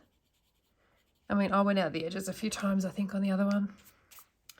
Yeah, you can see it just on the corners here and here. Okay, so let's do this corner. Here. Now, I'm not just doing the corners. See, it is because a lot of this background is light beam, but we can take the dark colours throughout as well. We just don't have much room to work with here.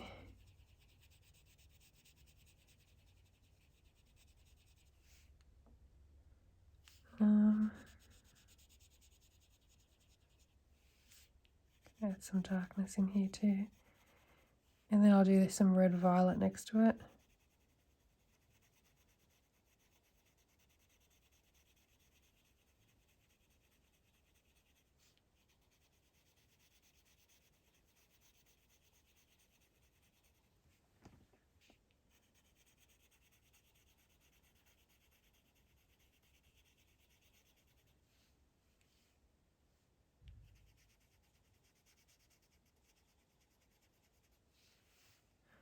Okay.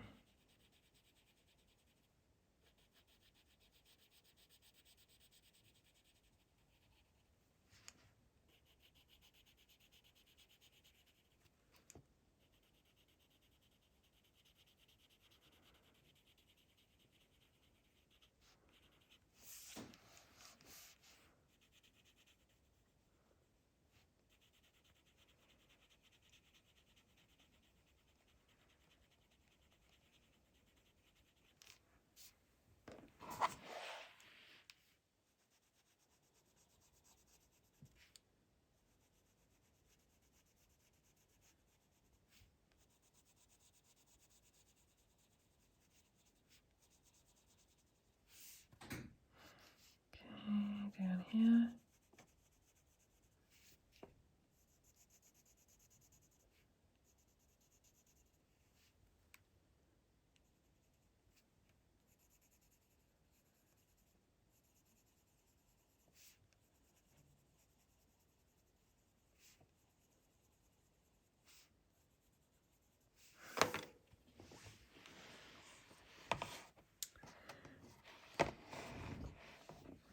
Let's add some in this corner.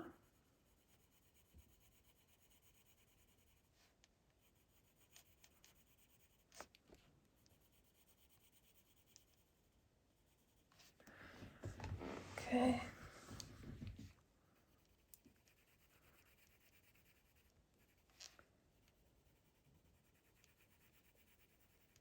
Now I actually use my Inktense very similar to the way I use my Neo colours actually, with the layering techniques.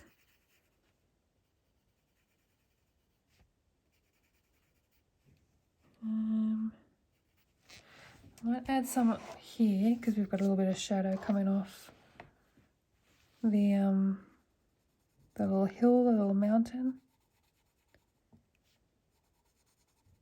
Now I'm going to fill up some of this area because I can't have just all Malibu. We can have some white space in that area too.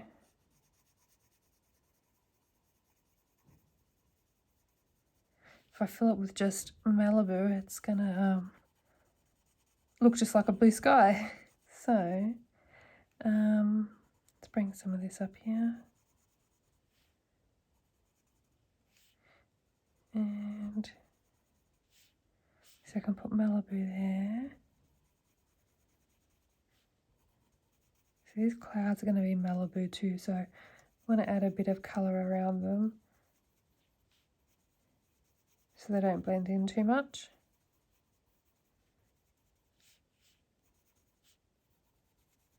So it is really just quite a random placement.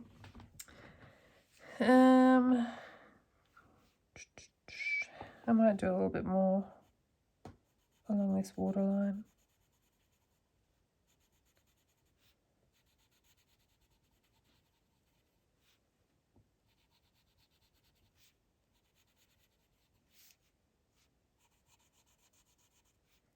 Okay.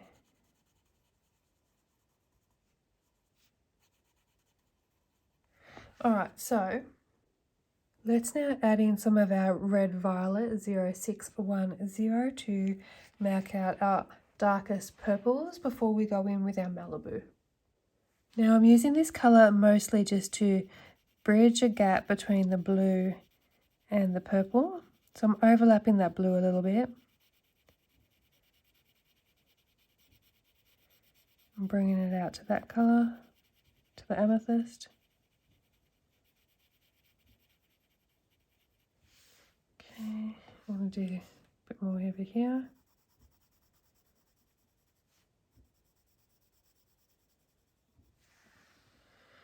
I'm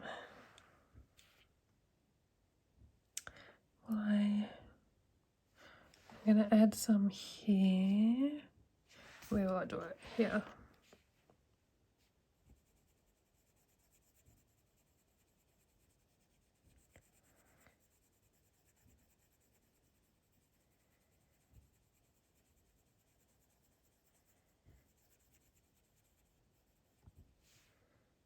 Okay.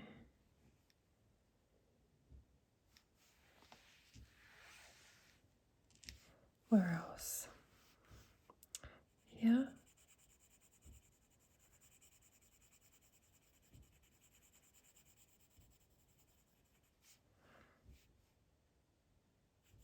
Here.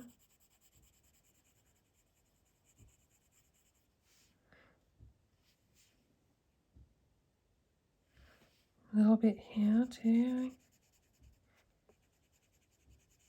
Actually, I'll go right over to the blue. Okay. Do I want to add any more?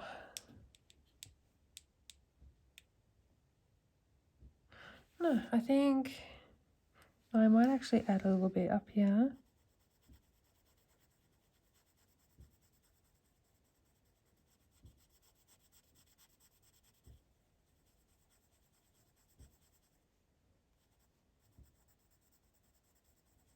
And then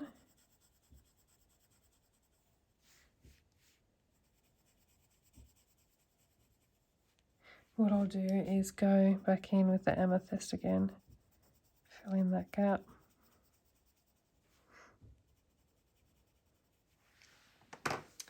Okay, so back in with our amethyst, and I'm just going to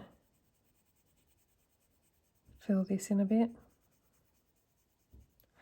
I am leaving a bit of a white gap there. I'm going to go over this end too.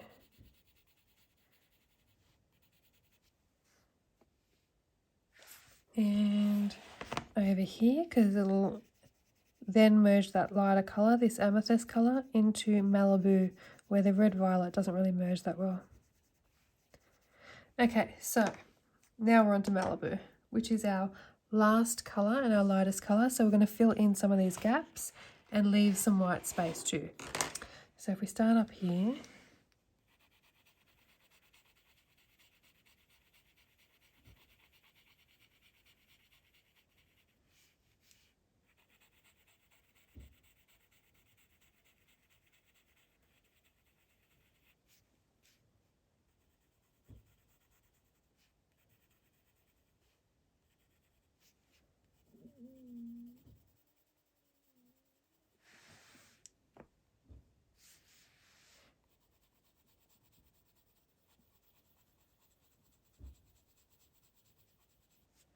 okay, I think I'm going to leave, actually,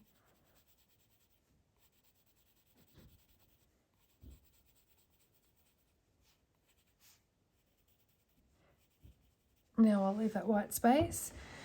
Let's go this way. So I'm going to be putting this colour next to all of that denim blue.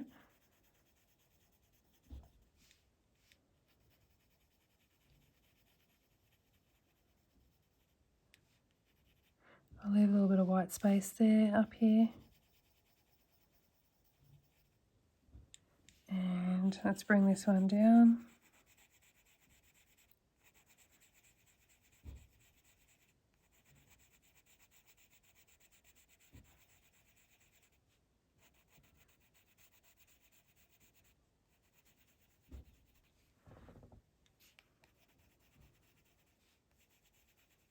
And I'm going to leave some white space here too. Okay.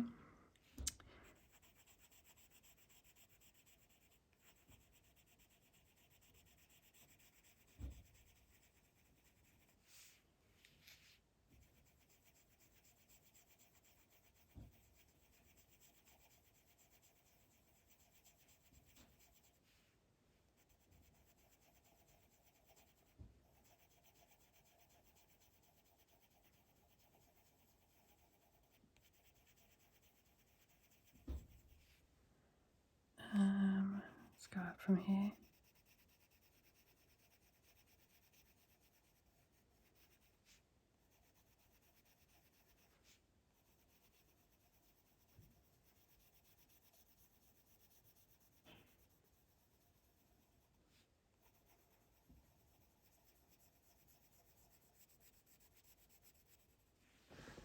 Okay, this area here.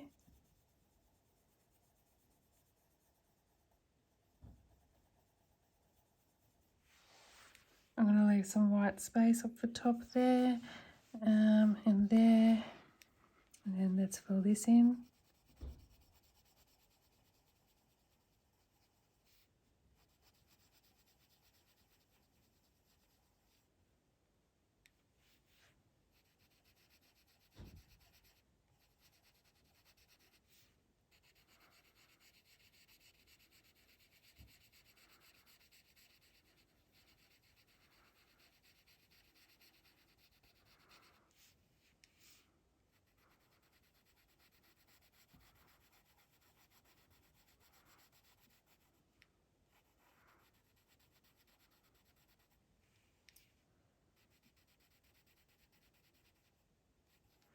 Okay.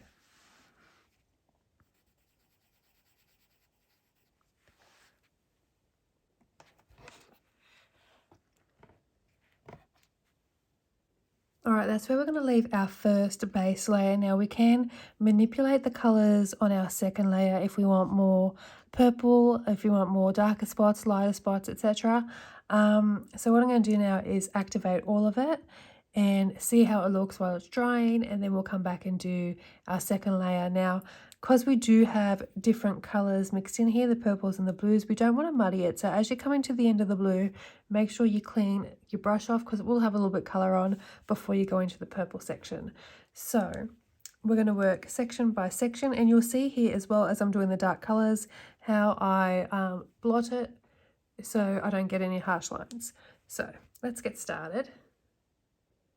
And because I'm left-handed, I'm going to work from right to left, but I'm going to go up, down, all the way across so I don't do any smudging with my hands. So we're going to start from this clear area here, so we will bring some of the colour down.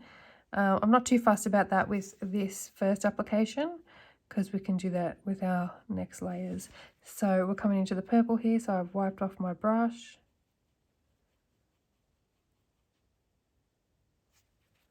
Okay. And the same here.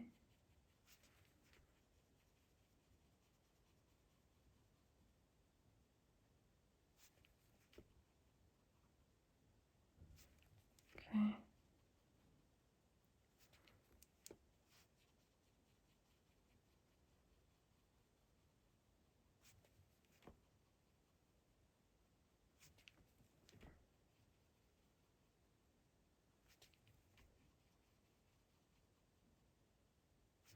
Now I'm working fairly quickly here, trying not to get too harsh a line. Just do that little dabbing motion, that little blotting. So always come up to your edges. Even when I'm colouring here, you can come back to these edges so they don't dry as harsh lines.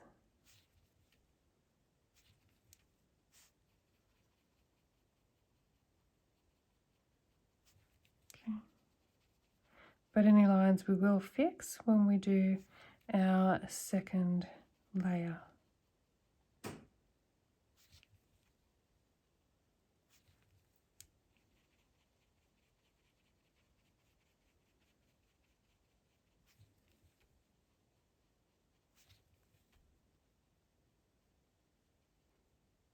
And you can see how I dab it just like this as I'm getting near the seam of two colours.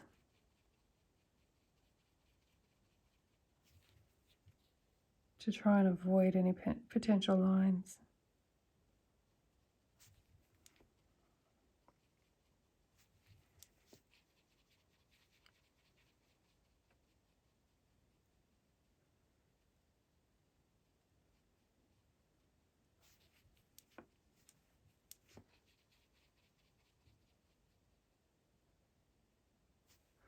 So I'm coming close to that red violet again.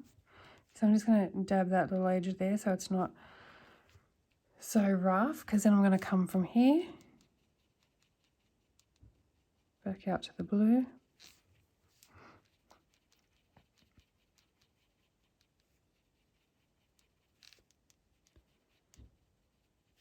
And I'm going to do this little section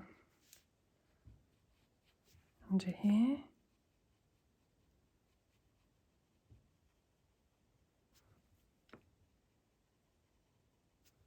Okay, and then I'm going to come in from this section, from the lighter side, so I can take that colour over to the darker area. So I'm still working from light to dark.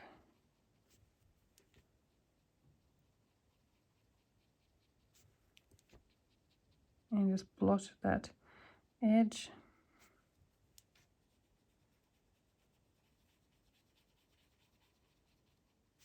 Okay.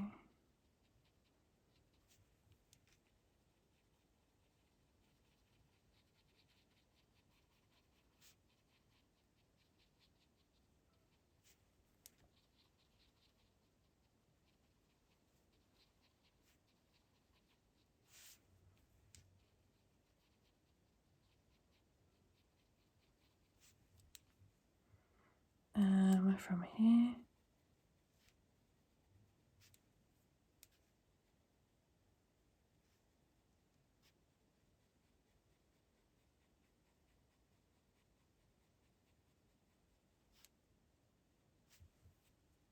Okay.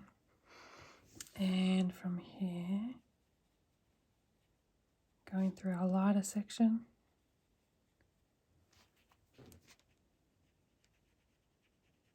You can see I do have a bit of a line here, but I'm not worried about that.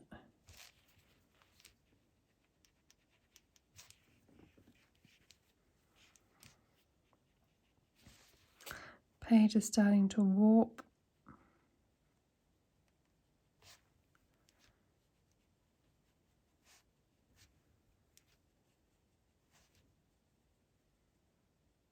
So I'm just going to that blue section there and just dabbing it off.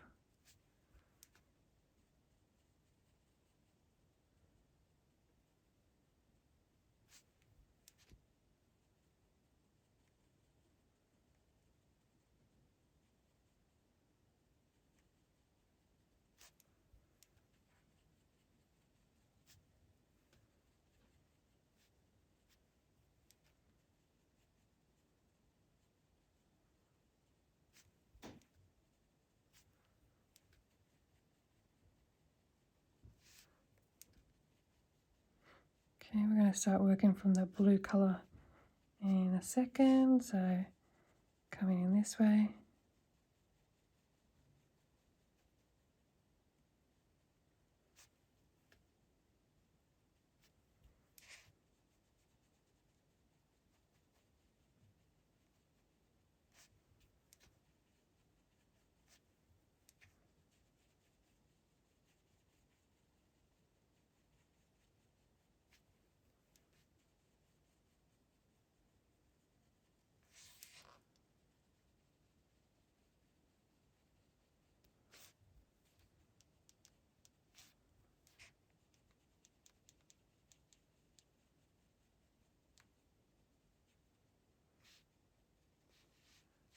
Okay.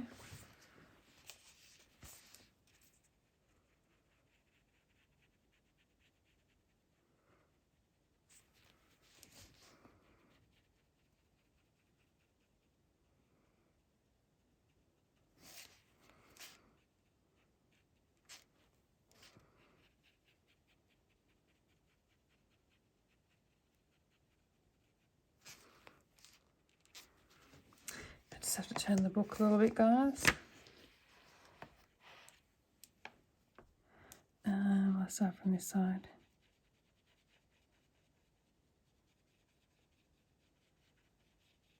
Bring that blue, that light blue down a little bit. Okay.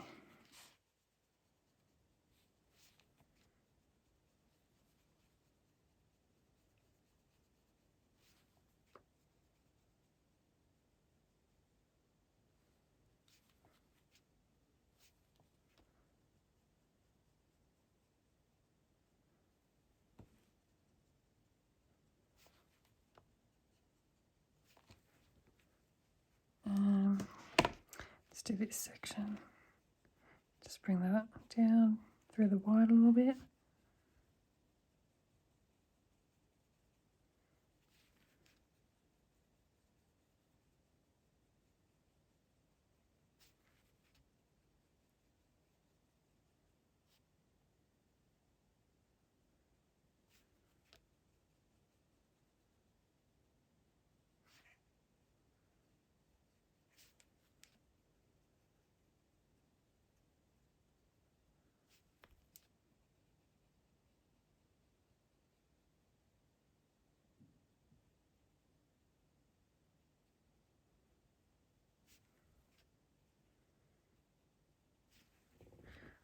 Okay, let's do this bit.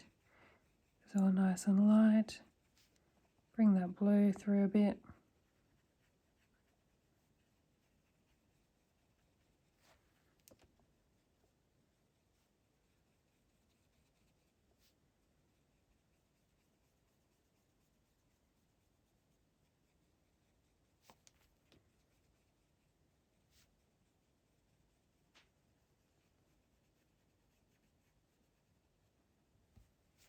Okay.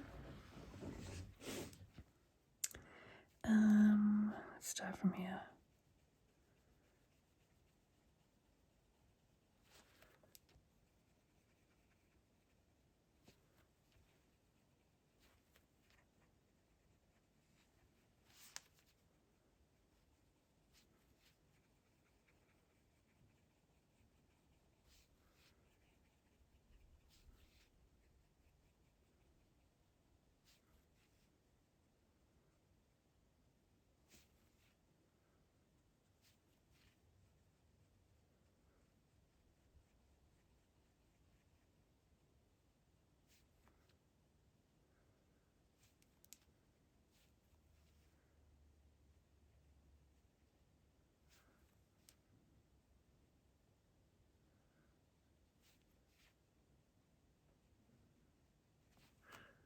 Okay.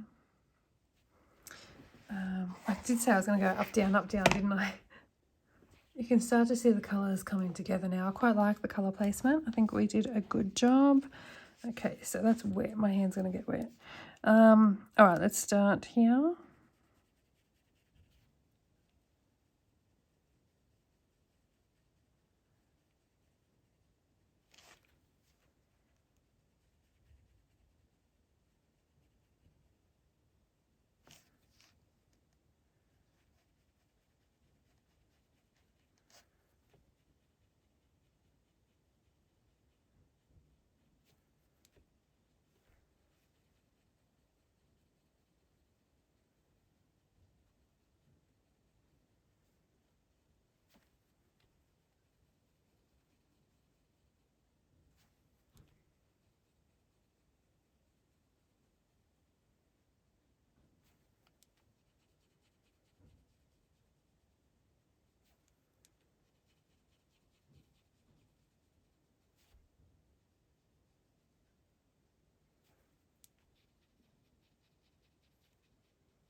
Okay, from the white, get down, then bring that colour up.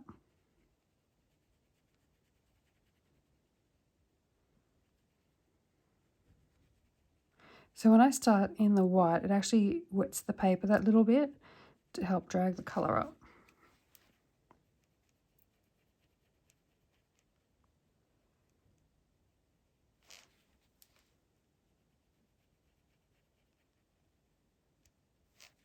Okay.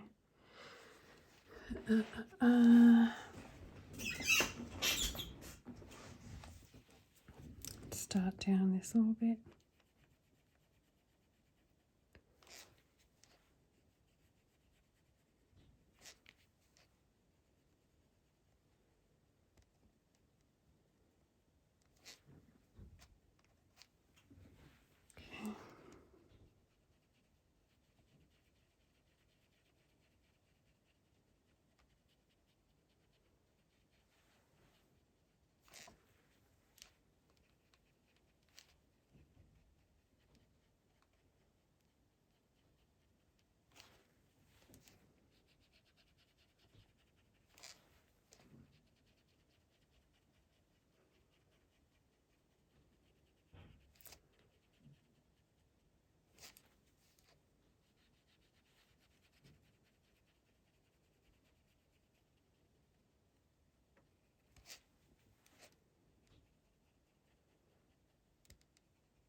I'm going to come from here and go down into the darker colours.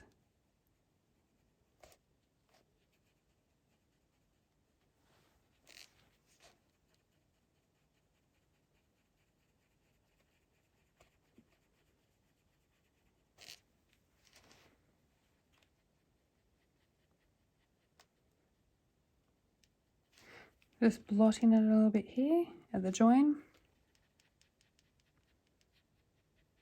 Oops, I've gone onto the cloud. It's okay. Let's do this section.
So like I said, you should be able to see the colour scheme coming together more now.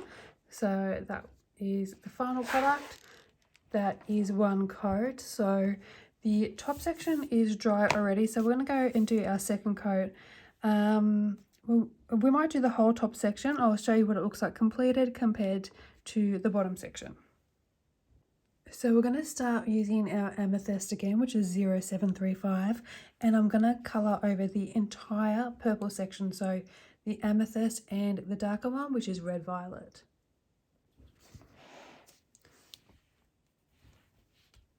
So we'll start from here. Same amount of pressure.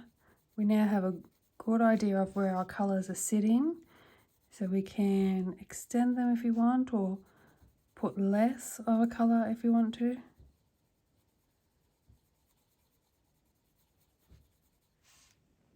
Okay. Let's put you on an angle.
Okay, so let's go back in with Malibu. And with Malibu, I'm going to colour the complete blue area.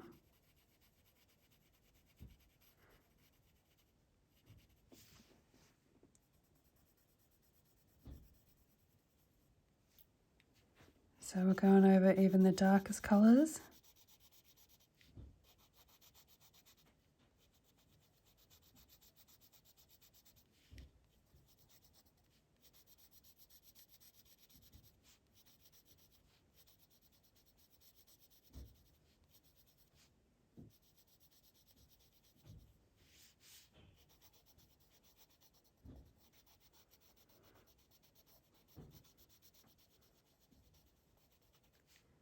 Just overlapping that purple a little bit.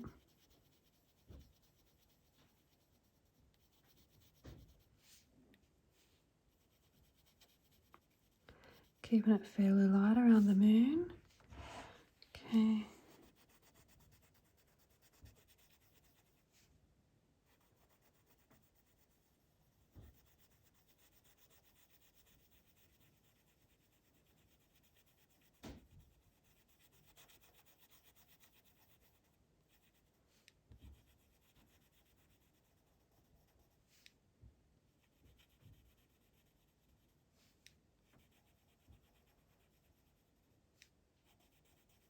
Leaving some area still white because we will pull the colour through.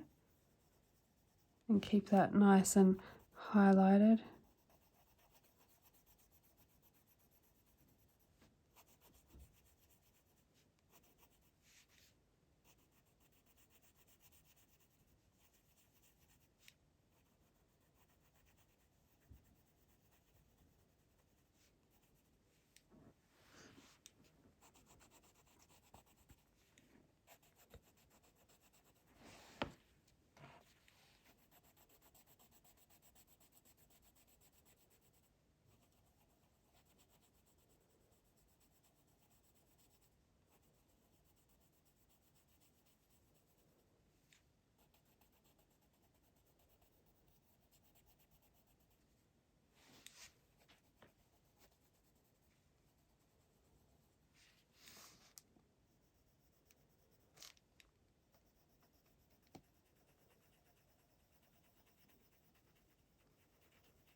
Okay, let's go back in with denim.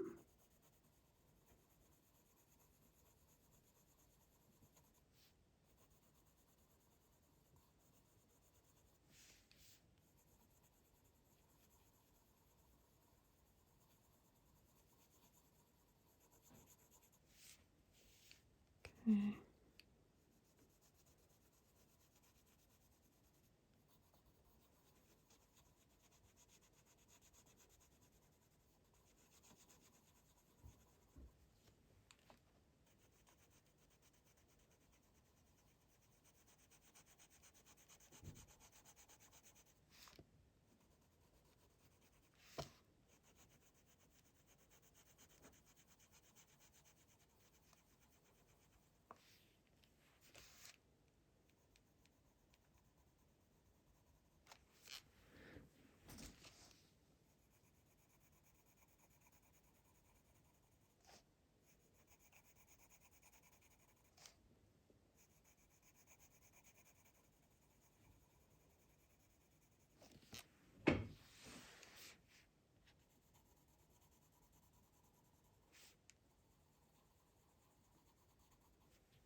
Okay. Let's go back in with Payne's Grey and do these corners.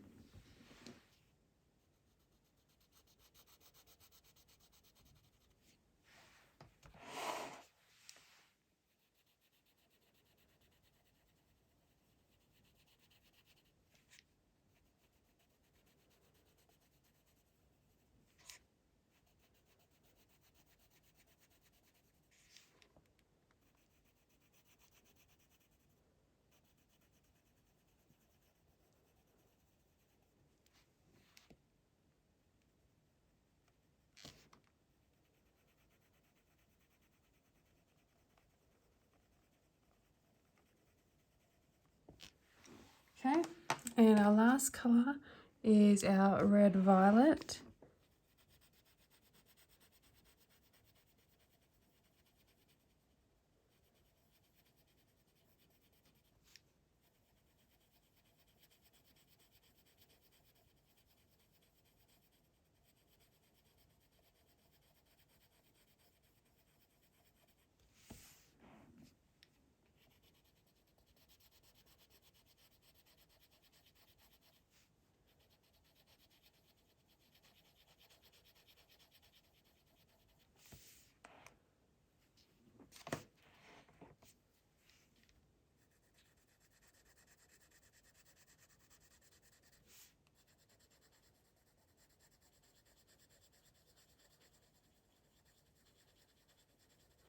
Okay, so let's activate again.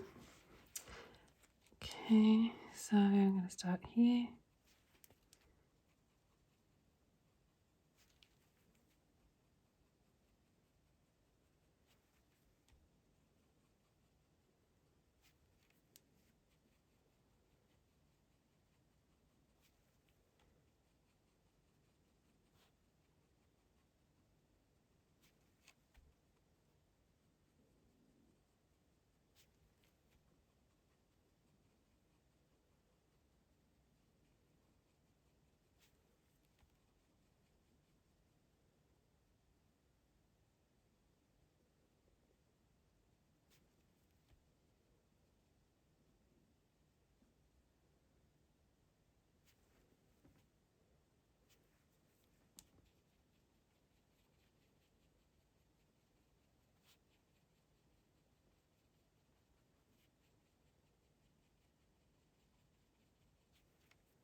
My bristles on my water brush are getting so bent from all my smushing.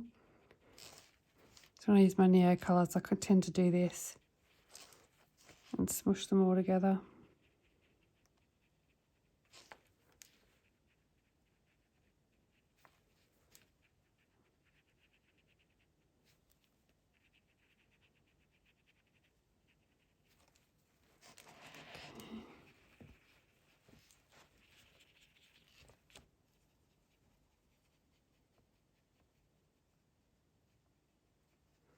I'm going to need to iron this page when I'm done, I think, to get it to lay flat again.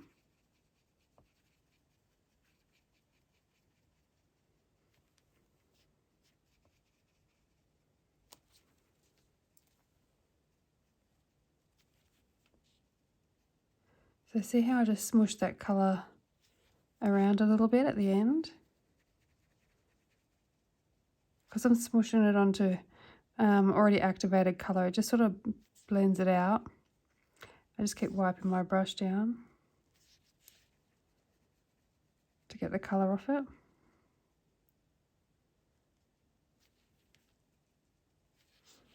Okay, let's do this bit.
Okay.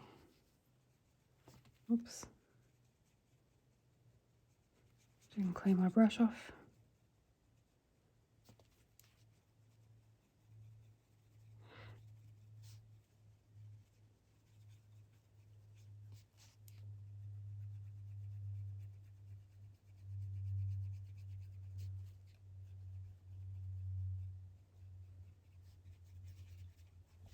Okay, so that is what it looks like after 2 coats. So this side is already dry. Because we don't use much water, it dries really quickly, and this side is almost dry. So by the time we get to it, it should be nice and dry. So we're going back in with our amethyst again and adding in our final layer. Now you can always do more layers if you need to. And you don't have to do a full layer as well. If you have a look at yours and it's blended how you like it, then you can stop there.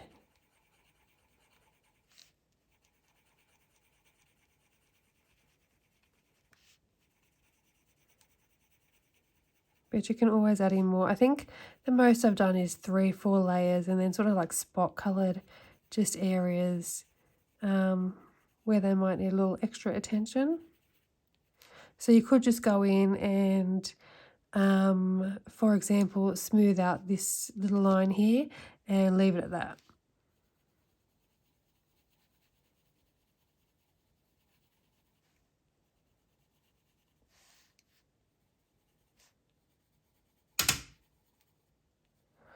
Okay, fright, my windows are cracking. It is so hot outside. Very unusually hot for this time of the year down here too. I'm normally preparing to get my fireplace on in March.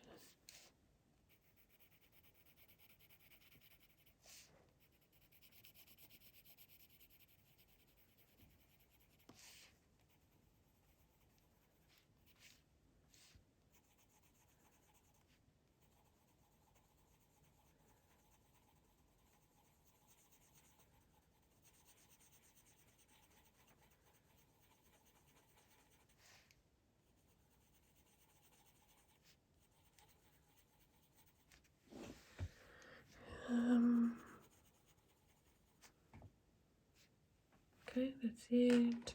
Might as well do the red violet while we're on these colours.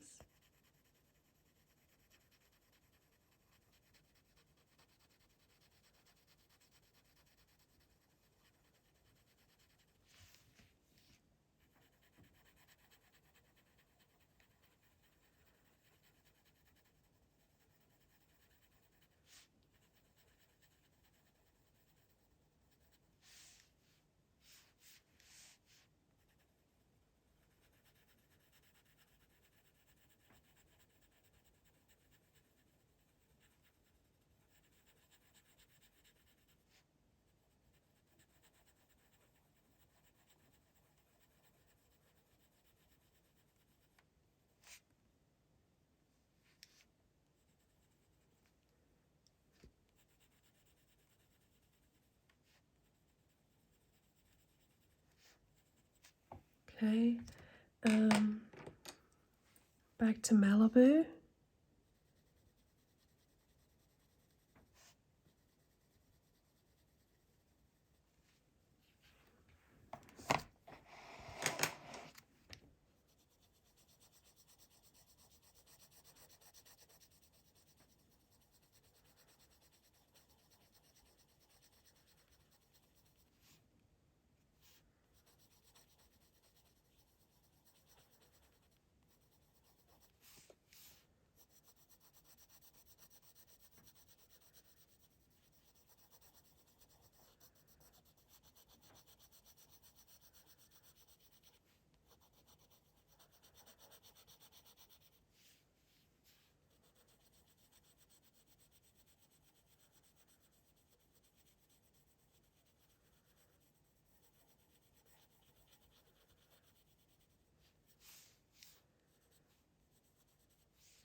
So as I'm going with the colour, I'm just making sure that there's no blend lines as well.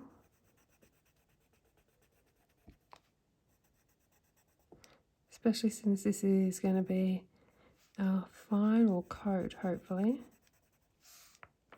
Our last layer.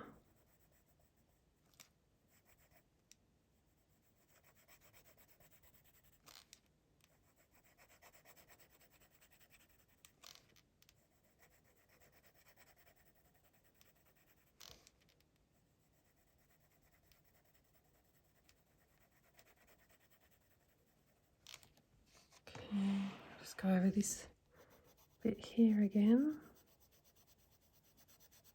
just to make sure.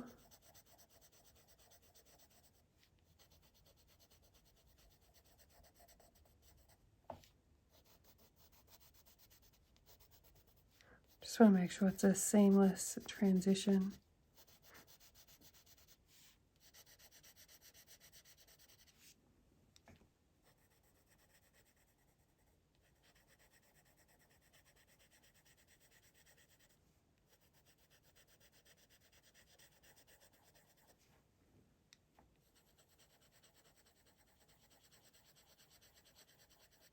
So it should look like a really good blend before you even add the water to it.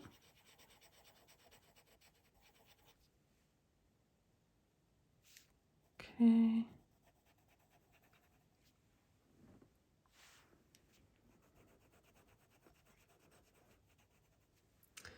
All right, let's go in with our denim now. Okay, so this is our denim.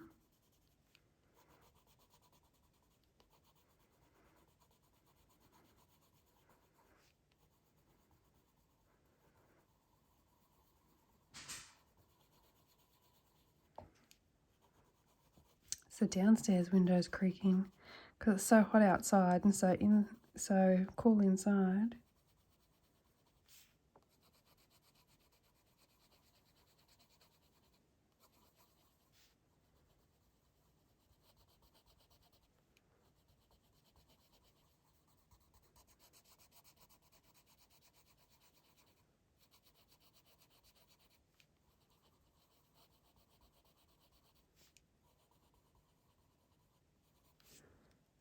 Okay.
So if you do have any questions you want to ask me about any of these techniques, just leave them down in the comment section.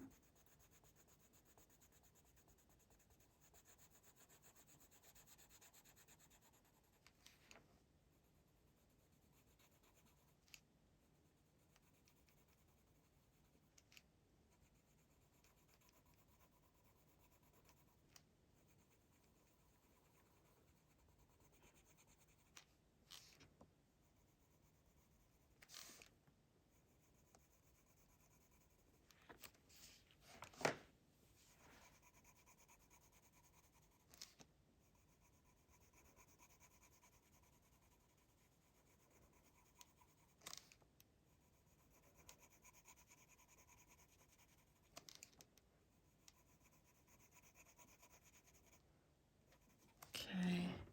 And now we've got to add in our darkest colour, the Payne's Grey. Add that one back in for our shadows.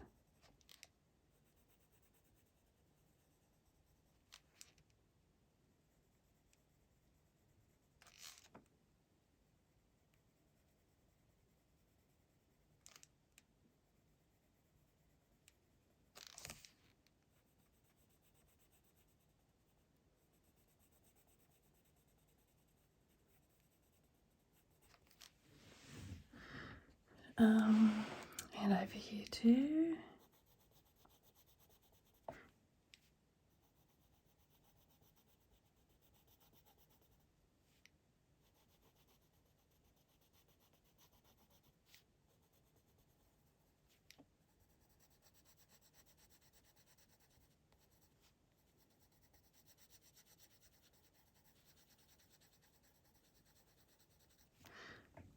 Okay. And water again. Let's go. Now this should be our last coat.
Okay. Let's do this section.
Okay, so that is our original sky. That is with 3 coats. You can go in with your 4th coat if you find something you need to go over, or if you need to lessen any more lines still. I did go outside the lines a little bit. I think I need a new water brush. Mine seems to be, the bristles seem to be sticking out everywhere. So that is 1 coat, and that is after 3 coats. So you can see the difference there. Now, what I think we'll do is I'll show you how to do one of these light beams.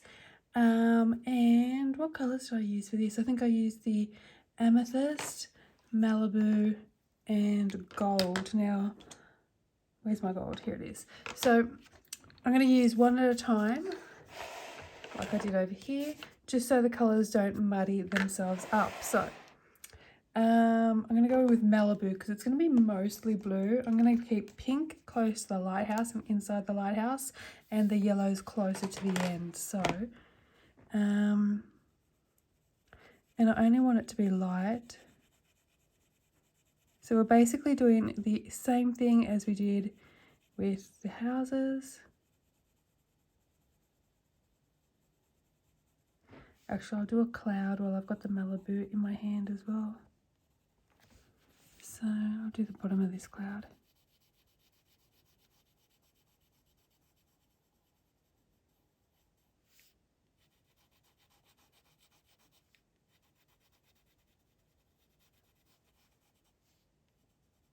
So I'm just doing the outside edges of the cloud, and with the water brush we'll bring that colour into the centre.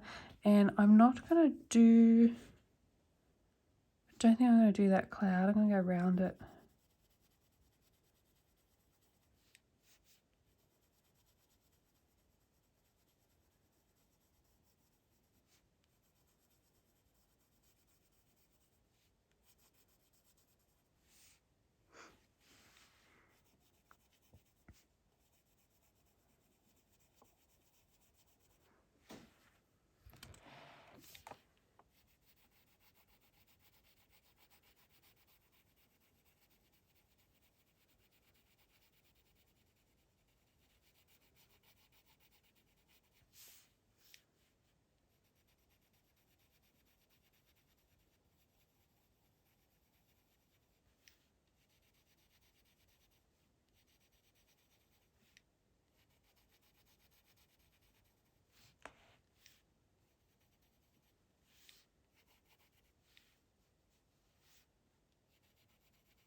I might as well do the whole thing, I think.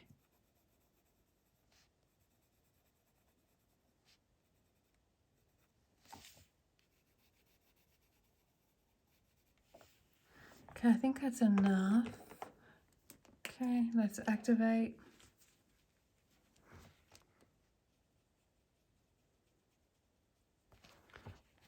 So I'm pulling that colour lightly through.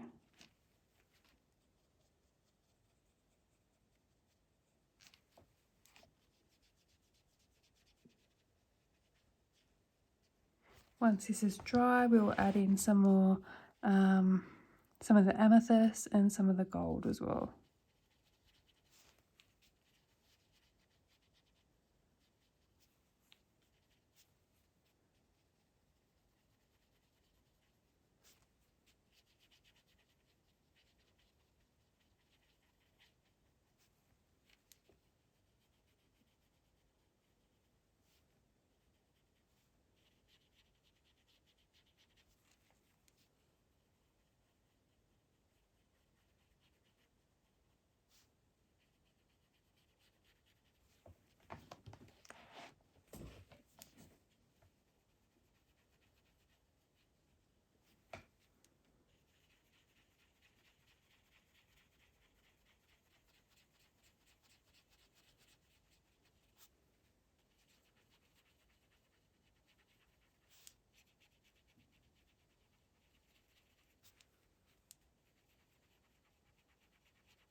So, just while the Malibu, oh hang on, let's do this bit here. And while it's drying, I just want to show you the back of the page so you can see that there's no bleed through.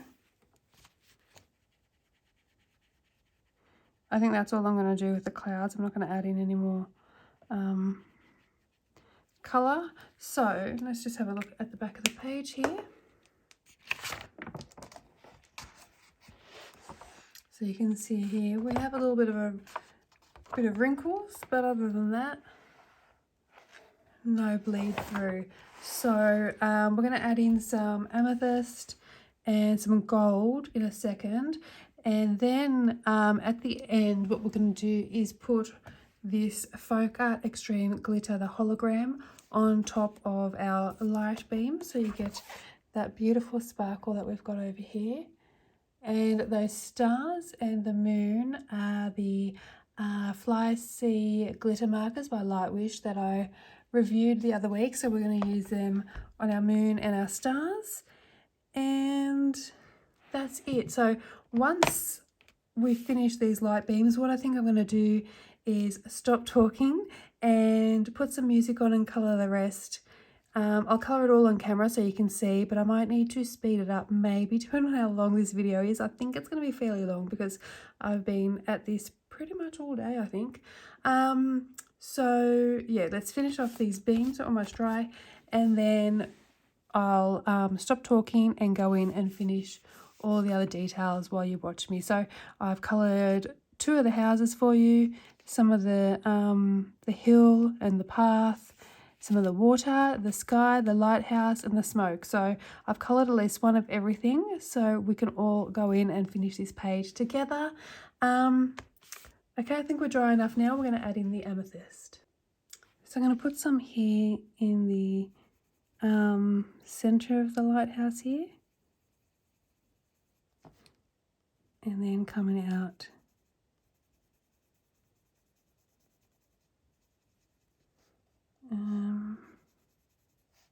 maybe a little bit down here over the blue.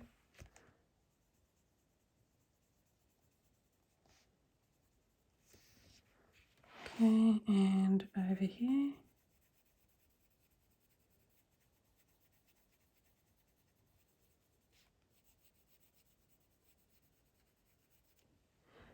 A little bit here.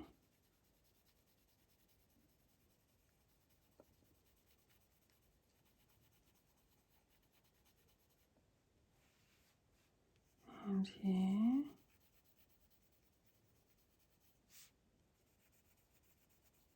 I'm just doing this randomly. There is no method to my madness here. And I'm going to put a little bit over here too.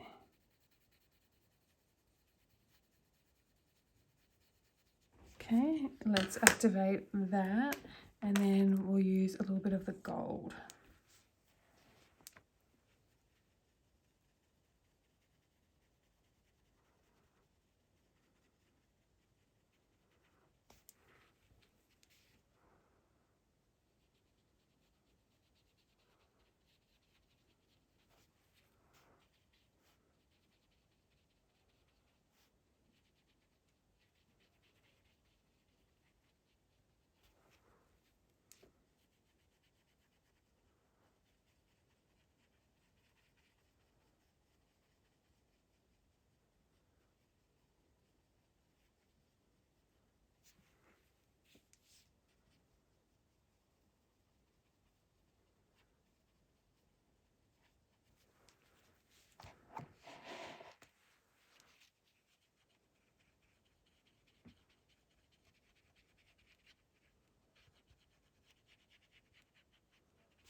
Okay, so I'm going to go in, let that dry, and then add the gold, and then that is that done. Okay, so I'm going to go back in with the gold now. It actually looks really nice without the gold, but we're matching it to that side, so I'm going to add just a little bit in, so we might add a little bit over here.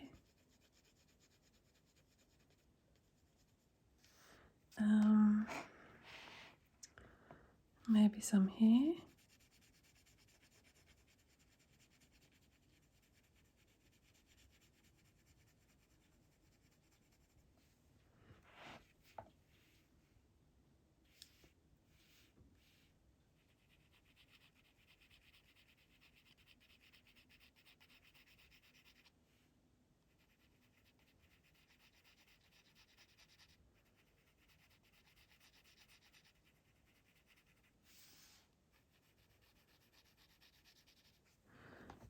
Okay, a little bit here.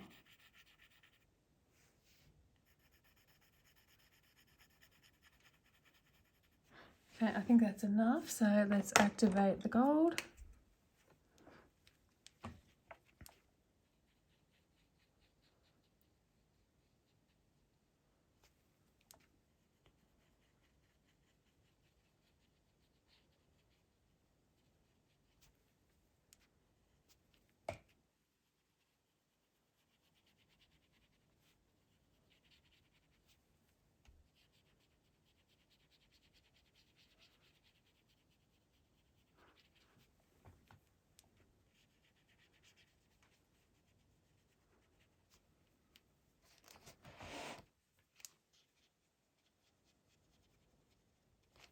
Okay, so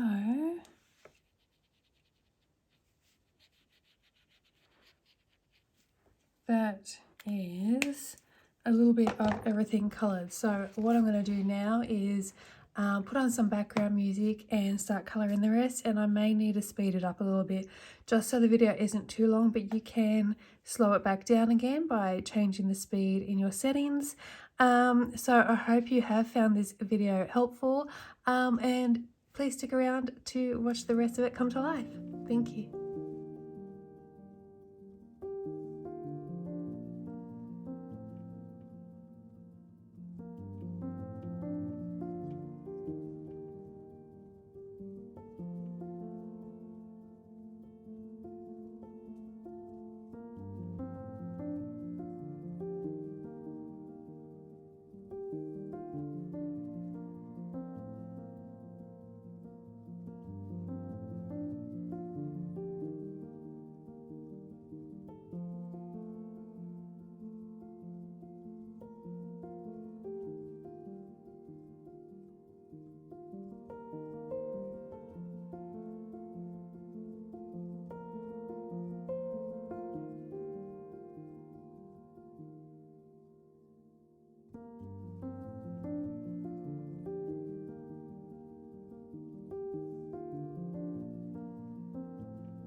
Alright guys, that is our completed page. I'm going to put this aside now to let that glitter dry.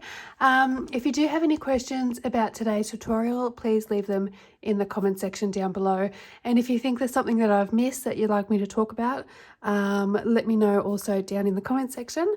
Otherwise, I hope you enjoyed this video. It is extremely long, but I hope it's helpful. So thank you so much for watching. I hope you have a wonderful day. Happy colouring and bye for now.